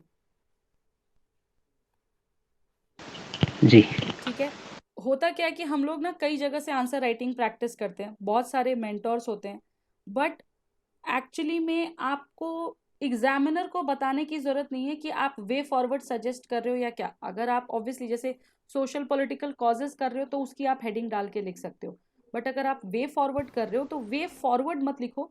क्योंकि देखो जितने भी बच्चों ने विजन की टेस्ट सीरीज ली होगी या आपने और भी कहीं से ली होगी, हर कोई बोलता है वे फॉरवर्ड की हेडिंग डालो और लिखो। वो मैडम ऑल्दो जितने भी मॉडल आंसर होते हैं उसमें साफ लिखा हुआ है वे फॉरवर्ड, जी, वो मगर वे कंक्लूजन फॉरवर्ड पे आपको समझाने के लिए मैम लिखा होता है। तो मैडम जहाँ पे जो है कंक्लूजन होता है वहाँ पे नहीं लिखा जाता है कंक्लूजन, बट वे फॉरवर्ड जहाँ पे उन लोग अपने मॉडल आंसर में मेंटेन करते हैं तो वहाँ पे वो वे फॉरवर्ड लिखते हैं। एग्जैक्टली तो ऐसा लगता है कि शायद वे फॉरवर्ड ही यहाँ पे लिखना जरूरी नहीं, है। वे फॉरवर्ड मत लिखिए प्लीज, हेडिंग मत लिखिए, क्योंकि एग्जामिनर जो है ना वो मुझसे आपसे बहुत ज्यादा जानता होगा, राइट? वो एक बार आपका आंसर पढ़ेगा, उसके दिमाग पे जो इन्फेरेंस पड़ा वो पड़ गया। तो अगर आप उसको जो बहुत इंपॉर्टेंट हेडिंग से वो डाल रहे हो तो समझ में आ रहा। अब आप ये सोचो कि मैं 100 बच्चों की कॉपी चेक कर रही हूँ, ठीक है, 100 इज वेरी लेस लिमिट, और मुझे हर एक बच्चे में वे फॉरवर्ड की हेडिंग मिल रही है, सो इट विल क्रिएट कि यार ये एक अननेसेसरी चीज जो इन्होंने डाल दी है। अब जैसे इंट्रो, बॉडी और कंक्लूजन हम लिखते हैं तो उसकी हम हेडिंग नहीं डालते हैं, राइट? उसी तरह पर आपको वे फॉरवर्ड की भी हेडिंग नहीं डालनी चाहिए। इंस्टेड ऑफ वे फॉरवर्ड हम लोग क्या लिख सजेशंस सकते हैं? लिखिए, पॉजिटिव अप्रोच लिखिए।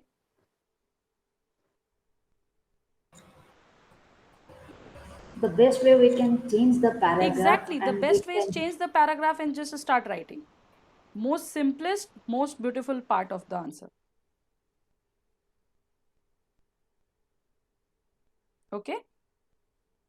मीन्स मैडम ऐसा कर सकते हैं कि अगर इंटैक्ट लिखना है तो इंटैक्ट की हेडिंग बना सकते हैं, बेनिफिट का अगर हाँ, लिखना है तो बेनिफिट, बेनिफिट की हेडिंग इम्पैक्ट, बना सकते एडवांटेज, हैं, और उसके डिसएडवांटेज बाद की जो है ऐसे ऐसे लिखने की जरूरत नहीं है कि हाँ ये वे फॉरवर्ड है। ऑब्वियसली कोई ठीक है, जरूरत नहीं। अगर आपको बहुत हेडिंग बनाने का इच्छा कर रहा है तो वहाँ पे आप जो है सजेशन लिख करके लिख दीजिए, या फिर डायरेक्ट जो है एक आप जो है कंक्लूजन की तरह जो है देखिए आप बहुत लेके सारे चलिए। क्वेश्चंस ऐसे होते हैं ना, अगर देखो आपसे पूछा है क्वेश्चन में directly suggest the way forwards, ठीक, वहां पर आप हेडिंग डालिए, कोई दिक्कत नहीं है। लेकिन क्या होता है ना कि बच्चे को लगता है अरे मुझे वे फॉरवर्ड पता है, मैं वे फॉर, आदत पड़ जाती है वो आंसर लिखते लिखते। तो हम क्या करते हैं, हमारा माइंड अपने आप ही कुछ भी क्वेश्चन पूछा होगा, कुछ भी आपका कीवर्ड होगा, डायरेक्टिव कीवर्ड्स होंगे, हम क्या करेंगे, हम उठाएंगे वे फॉरवर्ड और लिखना शुरू कर देंगे। चाहे क्वेश्चन में पूछा है या नहीं पूछा, इससे किसी को कोई मतलब ही नहीं होता है, और ये एक बहुत नेगेटिव इम्पैक्ट क्रिएट करता है एग्जामिनर पे। मैडम जितने भी क्वेश्चन चेक होते हम्म। हैं तो उसमें तो जहाँ पे अगर वे फॉरवर्ड न दे करके उस तरह से हम पहले ही से लिखे थे, तो उसमें जो है साफ कमेंट में आया था कि यूज वे वो फॉरवर्ड। करते हैं लोग, बहुत लोग करते हैं, बहुत सारे कोचिंग इंस्टीट्यूट्स करते हैं, बट हम सजेस्ट नहीं करते। और मेरे जानने में जितने भी आईएएस आईपीएस ऑफिसर्स हैं, रैंक 7 के एक आईएएस ऑफिसर हैं, वो खुद कहते हैं कि कोई ज़रूरत नहीं है आपको वे फॉरवर्ड लिखने की। बहुत सारे प्रोफेसर्स से भी हमने इस चीज़ में बात की जो ऑलरेडी बोर्ड में रह चुके हैं। एक प्रोफेसर थे सर पुरुषोत्तम अग्रवाल, ठीक है, नाम सुना होगा, उनके नाम से पूरा एक बोर्ड था, जेएनयू के प्रोफेसर हैं वो, अब रिटायर हो गए।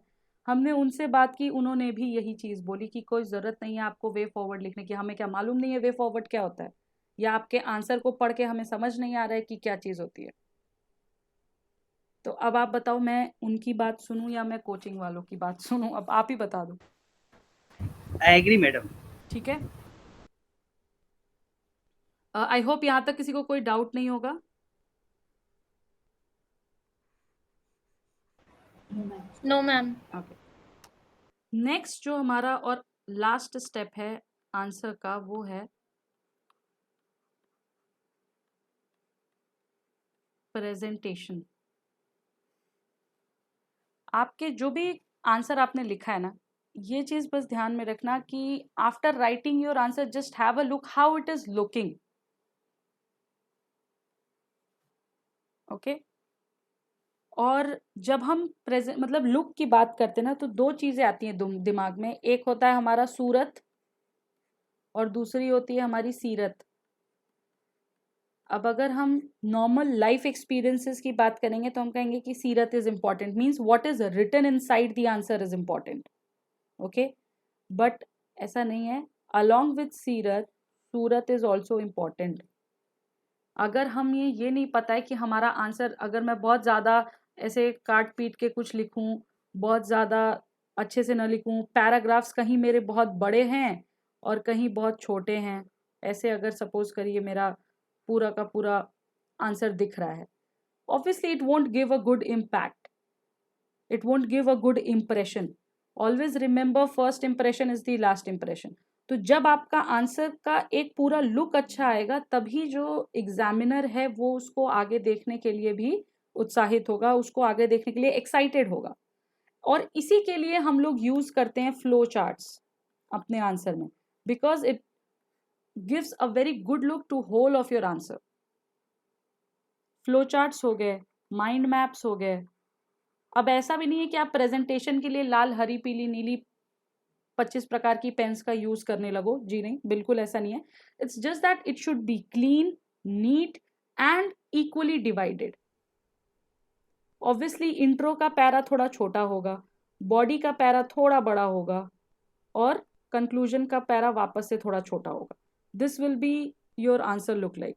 बट ये बस ध्यान रखो कि it looks equal, it looks good, it looks smart. You can use paragraphs, you can use bullet points, you can use diagrams. Okay?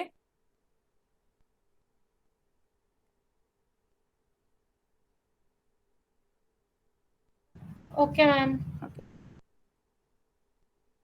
Gaurav has asked, do we need to highlight keywords in the answer? If you can, please do so. जैसे कि जो भी important words है, या suppose करो आप किसी को कोट करके लिख रहे हो, तो उसको आप इन्वर्टेड कॉमास में दे रहे हो, बट लेट्स से अगर आप डार्विन की कोई थ्योरी बता रहे हो, तो डार्विन को अंडरलाइन कर दो, उसकी थ्योरी को अंडरलाइन कर दो। हाईलाइट मत करिए, सिंपली अंडरलाइन कर दीजिए, that is highlighting only I guess. So do underline the main parts, do underline the main keywords you have used. Okay okay, ठीक है। ये तो हमारी कुछ इंपॉर्टेंट चीजें थी जो हमारे एक आंसर में होनी चाहिए। नाउ हम आंसर के स्ट्रक्चर पर बात करते हैं। काफी लोगों को प्रॉब्लम थी आंसर के स्ट्रक्चर पर भी।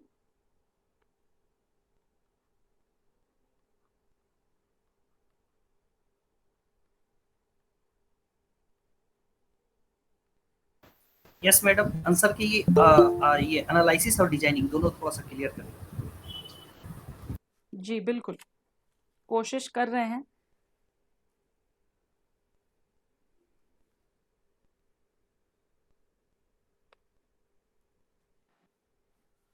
ठीक है,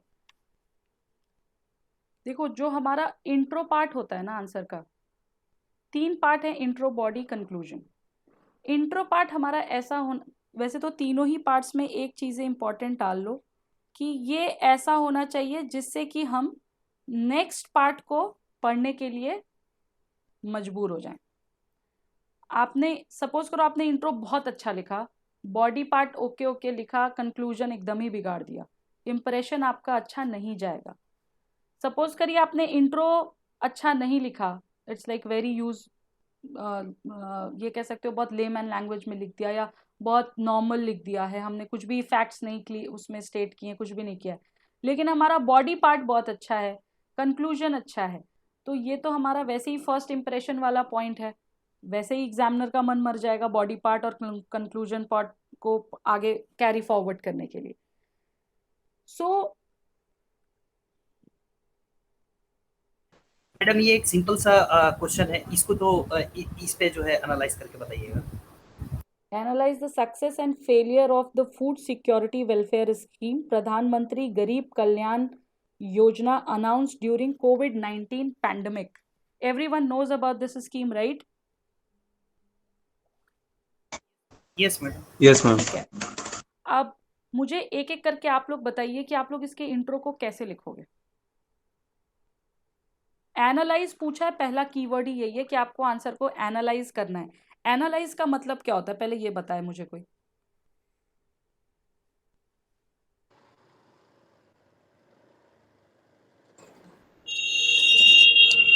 360 degree chalna. Okay. Anyone else? Ma'am, analyze Ma'am, would here we will see both pros and cons of any topic, right? That what are the merits and demerits of this in all the respect. Okay. Yes. And we will look into how the scheme is being implemented and what can be done, what further can be done to improve the scheme.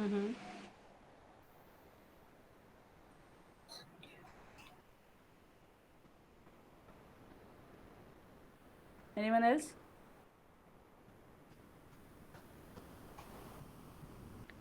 यार देखो, analyse का simple सा मतलब होता है ना, examine very closely. ठीक है, यहां पर आपको एनालाइज करने को बोल रहा है both the things, that is success and failure of the scheme. Am I right? Yes madam. ठीक है, तो जब हमारा कीवर्ड जो है, गौरव ने पूछा what does critically analyse mean. देखो यहाँ पर आपको तो क्वेश्चन ही आपको क्रिटिकल एनालिसिस में आपको अपने नेगेटिव्स को भी सपोर्ट करना है और पॉजिटिव्स भी बताने हैं। ठीक है, बट यहाँ पर क्या हो रहा है, ये बोल रहा है क्वेश्चन जो हमारा है वो ये बोल रहा है कि जो आपका प्रधानमंत्री गरीब कल्याण अन्न योजना है, इसके फेलियर्स और सक्सेस, इन दोनों को ही आपको एनालाइज करना है। आपको ओपिनियन नहीं देना। क्रिटिकल एनालिसिस में कहीं ना कहीं आपको छोटे में बताना पड़ेगा कि क्या चीज़ है, बट यहाँ पर ये है कि आपको बताना है सक्सेस और फेलियर अगर इसका हुआ है तो वो कैसे हुआ है, वही चीज़ आपको एग्जामिन करनी है। एग्जामिन कैसे करेंगे हम टॉपिक्स को पार्ट्स में तोड़ेंगे और फिर एक एक पार्ट को उठा करके एग्जामिन करेंगे अलग से। Means your approach should be a 360 Yeah, angles. exactly. Approach should be not only 360 angle but totally deeply and thoroughly also. Yes, means economy aspects, PDF, Yes. Failure, climate change.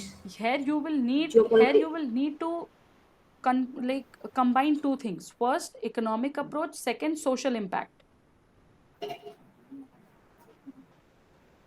Okay. Like in success you can tell कितना part आपका cover up हुआ, ठीक है, कितना target था, कितना मतलब हमने अचीव कर लिया, ये सारी चीज़ें आप बता सकते हो। इन फेलियर यू विल से क्या क्या पैरामीटर्स रह गए, what were the special failures, कितने लोग रह गए, वो भी तो बताएंगे ना हम। Yes madam. ओके, अब बस ये ध्यान रखना, इसमें हमें कोविड-19 पैंडेमिक के बारे में बिल्कुल भी विस्तार से ज्ञान नहीं देना है, ठीक है। It has just used, the timeline was that. आप चाहो तो उसको मेंशन कर सकते हो स्मार्टली अपने किसी सेंटेंस में कि कोविड-19 पैंडेमिक का इम्पैक्ट जो है वो कहीं ना कहीं इकोनॉमिकली बहुत बुरा था, उसकी वजह से इकोनॉमी पूरी स्टे बैक हो गई थी, इसलिए जो है ये योजना आई। बट ये जो योजना थी उसका क्या पॉजिटिव है, क्या मतलब क्या सक्सेस है, क्या फेलियर है, ये बताओगे आप। मैडम इसमें हम जो स्टार्ट किए थे लिखने के लिए, वो लिखे थे PMJKPY to help the poor fight the battle against कोविड-19 with an additional 5 kg grains, wheat or rice for free provided through the public distribution system.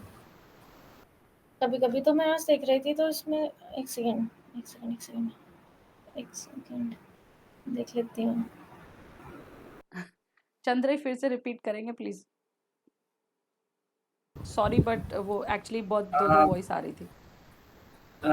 इसमें मैडम हम जो स्टार्ट किए थे लिखना, मतलब ऐसे प्रैक्टिस किए हैं, PMJKPY to help the poor fight the battle against कोविड-19 with an additional 5 kg grain, जिसमें जो है ब्रैकेट में दिए हैं व्हीट और राइस, क्योंकि गवर्नमेंट यही जो ये तो जो आपकी थी वो सीधे सीधे आपने बता दिया।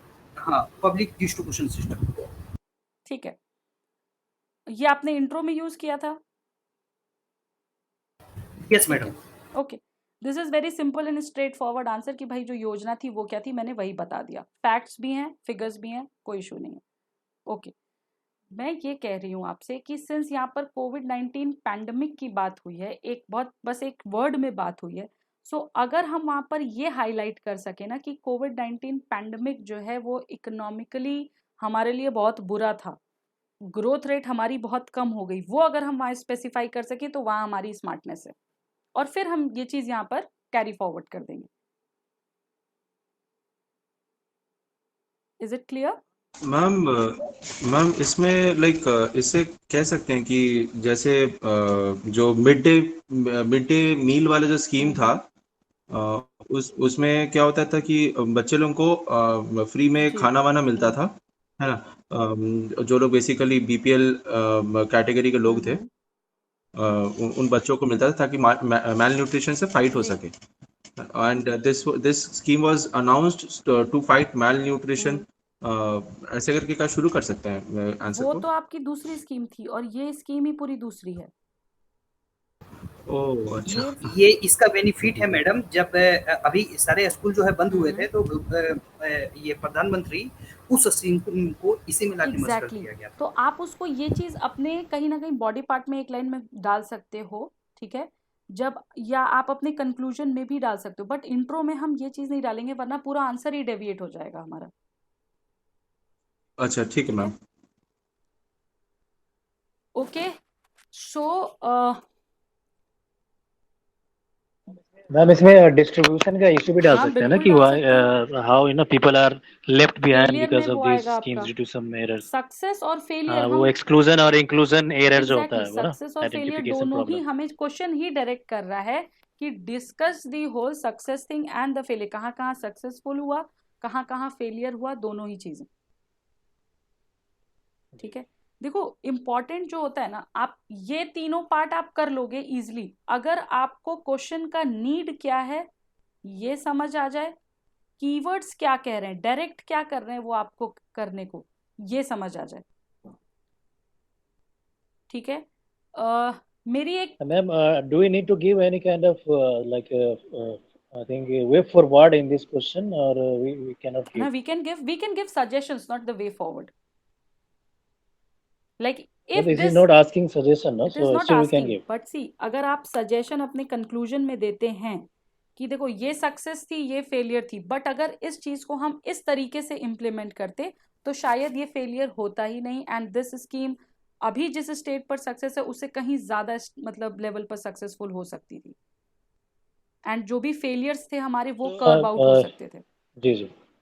Okay, So you are saying, ma'am, कि we can include those solution in our conclusion Yes, itself. yes, We don't need yes. to give a extra heading, No, no, right? no.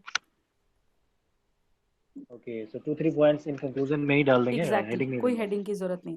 Until unless आपसे question जैसे जब यहाँ when पर they are पूछ रहा है asking, ना, success और फेलियर आपसे पूछा है क्वेश्चन में, हाँ, अगर ऐसे ही क्वेश्चन में आपसे जी, वे फॉरवर्ड पूछ रहा है, सजेस्ट द वे फॉरवर्ड्स, तब दो हेडिंग, अदरवाइज मत दो. right, right. पैराग्राफ्स में लिखो अच्छे Okay. तरीके से, एनालाइज करके, प्रॉपर कनेक्ट करके, बेस्ट थिंग है वो. मैम यस, बट मैं कैसे लिखे वो मुझे समझ में नहीं सॉरी आया प्लीज थोड़ा. रिपीट, आपकी आवाज थोड़ी कट कर आ रही थी. मैम इंट्रो पार्ट मतलब इस क्वेश्चन हम्म. में इंट्रो पार्ट कैसे लिखे वो मुझे थोड़ा समझ में नहीं आया. Like how will I approach, present कैसे करें इंट्रो में. ठीक है, देखो जैसे मैंने बताया कि कहीं ना कहीं यहाँ पर इंडिकेट ये करंट सिचुएशन में कर रहा है कोविड-19 पैंडेमिक से. ठीक है, तो आप इसको जो है इंट्रो पार्ट में कनेक्ट करोगे कोविड-19 और इकोनॉमिक ग्रोथ जो हमारी स्टक हो गई थी, ठीक है, जो हमारी रुक गई थी या नेगेटिव जाने लगी थी उसको. ठीक है, अच्छा this way you will carry it. मगर मैडम ये प्रोग्राम जो है उसमें कुछ हेल्प नहीं किया, ये तो सिर्फ जो है पीडीएस में जो है आपको मदद किया है. हाँ, लेकिन ये लॉन्च तो उसी के हेल्प के लिए हुआ था ना, तो हम ये नहीं बता रहे इंट्रो में कि ये हेल्प किया या नहीं किया. हम एक लाइन में सिंपल ये बता रहे हैं कि कोविड-19 में हमारे देश की इकोनॉमिक सिचुएशन जो है, इकोनॉमिक ग्रोथ जो है, वो इतना % डिक्रीज हो गई या इस लेवल पर आके रुक गई या इतने लॉसेस हुए. इसलिए ये इस स्कीम को लाया गया और इस स्कीम को इस ऑब्जेक्टिव के थ्रू लाया गया था कि लोगों का मतलब लोगों को तक पहुंचाया जा सके. लोगों का जो इसका नाम है हमारा कल्याण अन्न योजना, that was the objective. But उसके बाद फिर क्या हुआ, सक्सेस ये किस किस लेवल पर हुआ. सक्सेस ऑब्वियसली बहुत मतलब हुआ भी है और नहीं भी हुआ, दोनों चीज़ें हैं. तो वो आप बताओगे सक्सेस में कहाँ कहाँ हुआ और फिर फेलियर में कहाँ कहाँ हुआ. एंड देन एट लास्ट आप बताओगे कि इसमें जो है आपका वे फॉरवर्ड वाली जो बात हुई थी कि अगर ये तो हमारे बेनिफिट्स थे, ये हमारे फेलियर्स थे, but if we would have implemented these steps then failures जो हमारे हुए हैं हमें शायद उनसे नहीं जूझना पड़ता. And this scheme could be very well implemented and very it would have like fetch us very good results. Miss ma'am, we can intro like this also now. Due to COVID-19 pandemic, the whole world is suffering from COVID-19, and there is a loss of food security. So the government has recently taken a good step, which is a Pradhan Mantri Garib Kalyan Yojana, and we can so we can start our body section. This would be I think so. This You would be can do like this. Introduction You part. can do like this, but as I said, if Because in yes. yeah, carry on. Because it's something it's saying analyze the success and the failure of food security welfare scheme, and it is something a social issue. Your voice is cracking. So it's my personal opinion when the social spread. Now it's Hello. Yeah. you have to Yeah, audible yeah. you. Hello. You can. I got your Because my point. personal opinion is because something social issue is Yes, social issue. so my bend towards the introduction will be my bend towards will be towards the government side, means because yes, this government has done, because it's actually we are working for tomorrow for the government Simply only. So you are I adopting think the it's positive approach, introduction right? will be the part. With your Yes, yeah, you can go forward means with it. average time. You can surely go forward. Because in politics section what we do, we introduce with, because in politics section we go with the articles, cases. In geography we go for the facts and analysis, and where it is something of social issue, I think it's my personal opinion, we should bend towards the positive side of government and intro, and then we can move forward. Yeah, you can do that. Okay. Yes. I hope it's clear. Harshali, Hanji? Yes. Harshali is talking about the personal opinion. Yes. Is it necessary? मतलब ये हम कहना चाहते हैं कि क्या writing में कोई पर्सनल ओपिनियन दे सकता है? It's not about the writing opinion personal, because the question demanded is about the social welfare. And my point of view for the means I'm writing the paper GS2 paper. It is of social issues. So my bent towards would be the government approach when I'm writing the GS3 papers, because every paper has its own demand Exactly. and every question has its own demand of set. So it's my personal thinking is that what the means time has means what the question has been framed. First, we have to should analyze the question. It's talking about the social welfare. When social welfare means we should not go against the negative side of the government. And every time the panelist also says we should have an approach You of should all never things. go against the So I government. think it government, because tomorrow we have to Exactly. serve the government only. Exactly. So this is my personal opinion. And when it's come to the IR relations also, we have to maintain our interest only, not about the other country of USA, Russia, and that. So it's better Ma'am, way in IR and social issue. We should means both side of government only. See, It's my what I opinion. was It's trying further up to to you. tell you guys is that you don't have to go against the government, but you have to tell that although the situation was so stressful, COVID-19, it was a pandemic and it created such a havoc that not only India, but in fact, all over the world, except few capitalist nations, all over the world was stuck, right? So that is, you have to say ki that in that grim situation also our government came up with this scheme with the objective of helping people. That is what you have to cite. Okay.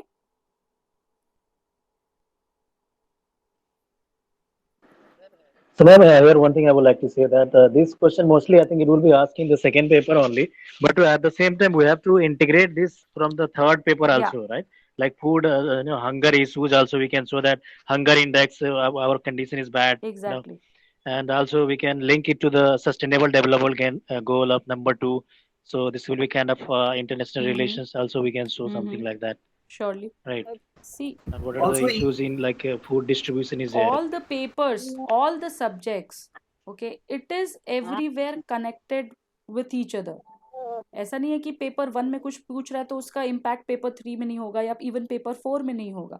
It is there, like polity and governance का पूरा पूरा impact paper 4 में, ethics में we can see, social issues में we can C.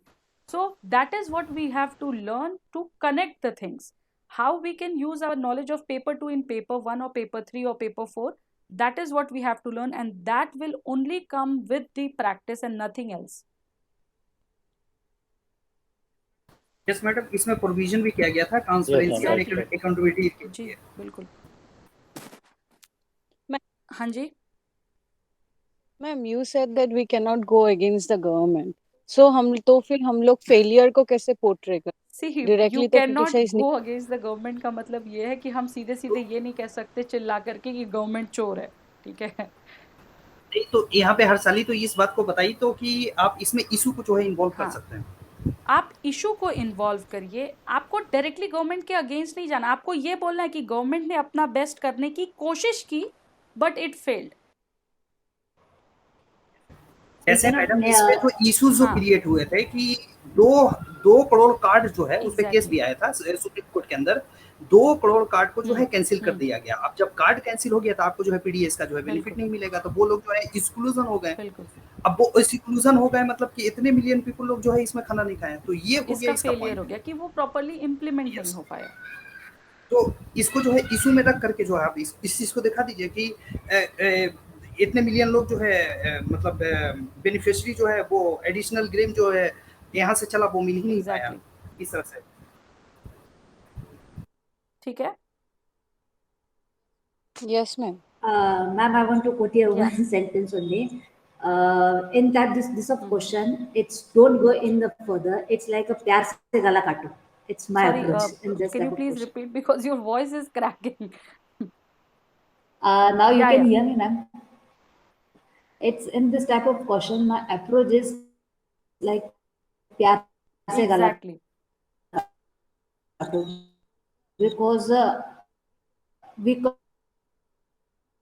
cannot go against the government. So पहले sentence में include आना चाहिए कि हाँ यहाँ पे गलत हुई, तब टॉन्ट करना चाहिए. पहले ही टॉन्टिंग करके आप एग्जामिनर का मूड मूड खराब कर खराब. देंगे. एग्जैक्टली. एग्जामिनर का मूड बहुत ज्यादा मैटर करता है.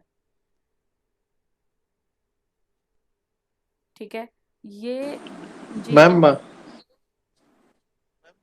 मैम ये जो है मतलब any scheme that government is bringing out, तो वो तो मतलब government as a welfare state की तरह ही वो बिहेव करने की कोशिश बिल्कुल करता है, जो मतलब जितना भी मतलब स्कीम्स है तो गवर्नमेंट के अगेंस्ट में जाने का कोई गवर्नमेंट मतलब के ही नहीं, अगेंस्ट क्योंकि में नहीं जाना है। यहाँ पर हमें ये बताना है कि जैसे मान लो कोई भी स्कीम आई, ABC स्कीम आई, उसको अगर हम इम्प्लीमेंट कर रहे हैं तो कहीं ना कहीं वो स्कीम बहुत सक्सेस होगी और कहीं ना कहीं उसके ड्रॉबैक्स भी होंगे। तो क्या ड्रॉबैक्स है हमें वो बताना है, बस हमें गवर्नमेंट के अगेंस्ट नहीं जाना है।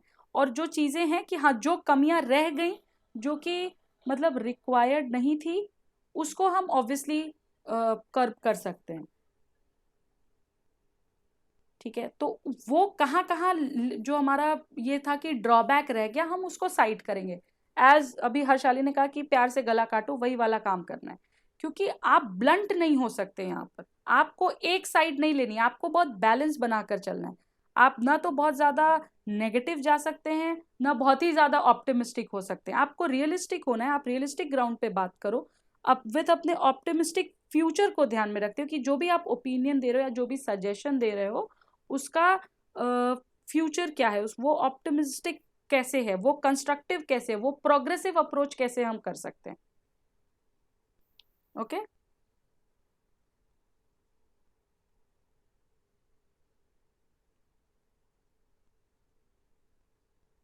Is it clear guys?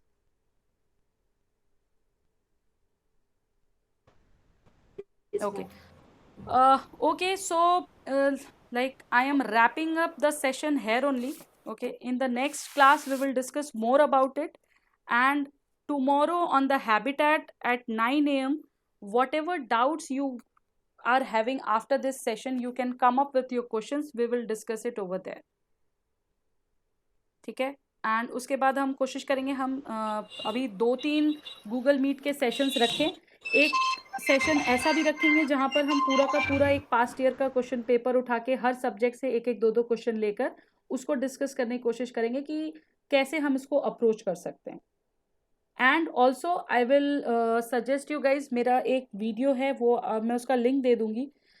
जो लोग पहली बार आए हैं वो लोग उस वीडियो को देख सकते हैं। It was all about the mains answer writing, how to master your mains answer writing skills. उसमें मैंने हर एक कीवर्ड को अलग से डिस्कस किया है। ठीक है, तो मैं अभी भी सेशन में उसका लिंक दे दूंगी और कल भी मैं उसको दे दूंगी। Please go through that, get the concept की which keyword is directing what to us. Okay Yes, ma'am. Please give Yeah, the yeah, link so I will that we just can watch drop the the videos. link after the session gets over. I'll drop the link in the discussion box only. You can access from there. And please, all of you, come tomorrow with your Okay. doubts. We will discuss it on Habitat. 9 a.m. is the time is good for all of you. It will be, ma'am, I think a little bit early. So I think if you can have after, like 10, 11 a.m. Okay, then it will be good. then 2 or 3 p.m. Yes, yes, that will be 3 good. p.m. Let's keep it at 3 p.m. I will ask for the slot from Dr. Kirti. Okay, and in her slot we will discuss it. Yes, ma'am. Sure. Everyone is So, ma'am, you are basically taking like IR class, no, right? I'm not taking IR class. I was taking earlier history and then I was taking the whole prelims, and now I am guiding you for mains and prelims Okay, both. okay. But presently we are dealing with the prelims part. I hope those who are new. Presently, you are dealing with the history Earlier part, I was right? dealing with history. Modern history I was dealing. I was just sometimes I see your ad in YouTube, so I think that is regarding history Yeah, that that you was are regarding speaking history something, course. right? Another course is also there for prelims, that is purely most probable questions with doing with MCQs form. Okay. Also those Okay, so that history session is still continuing or it has no, finished? in fact students have signed up yesterday also, so we are going to start history section club, and I guess maybe Okay, by good. next week. Ma'am, So you are Yeah. again starting. ma'am, my Okay. last query was if 10 marker question is Okay. there, what is the best average we can get from the examination? If you are getting more than 5, assume that you have written a very good answer. And 4.5? A bit below from very good. Actually, yes, ma'am. Actually, I'm getting 4.5 and 5 also. That actually. And 15 mark of questions. The same ratio you can take. Okay. Many a times what happens, we think that our answer is very bad, okay, but somehow examiner ends up liking it a lot. You must have heard the name of Nishant Singh. I Yes, guess ma'am. I am not remembering the proper rank or something, but when he It's something fifth. yeah, I think fifth the or fifth seventh, rank. it It's was like that. 2019. When he came after the Yes. after the this mains answer writing and interview thing, he was like, I have written blunder answers, and in that very year he got this rank. According to him, it was blunders in the answers, but examiner end up like liking it. In fact, his interview, in the interview which he was very assured he has given his best, in that he did not got much marks. So we never know, but yes, what we can do is we can उस time पर तो यार इतना guidance भी नहीं होता था. Now the technology has helped us a lot, so obviously we can be better with each day. Because it happens to me when I think that is my blunder answer, I get used to get good marks. That's why I Okay. asked. Okay, thank you, Okay, ma'am. no issues. It will improve. Don't worry, it will improve. With the time, it will improve. This is my number. If somebody wants personal guidance or have query, you can drop me a message here. Okay. Okay, Okay, ma'am. guys. See you tomorrow. Thank you so much for coming to the class. I hope you must have liked the session. Yes, Thank ma'am. you so Thank you. much. Bye bye. Jai Hind, Jai Bharat, everyone.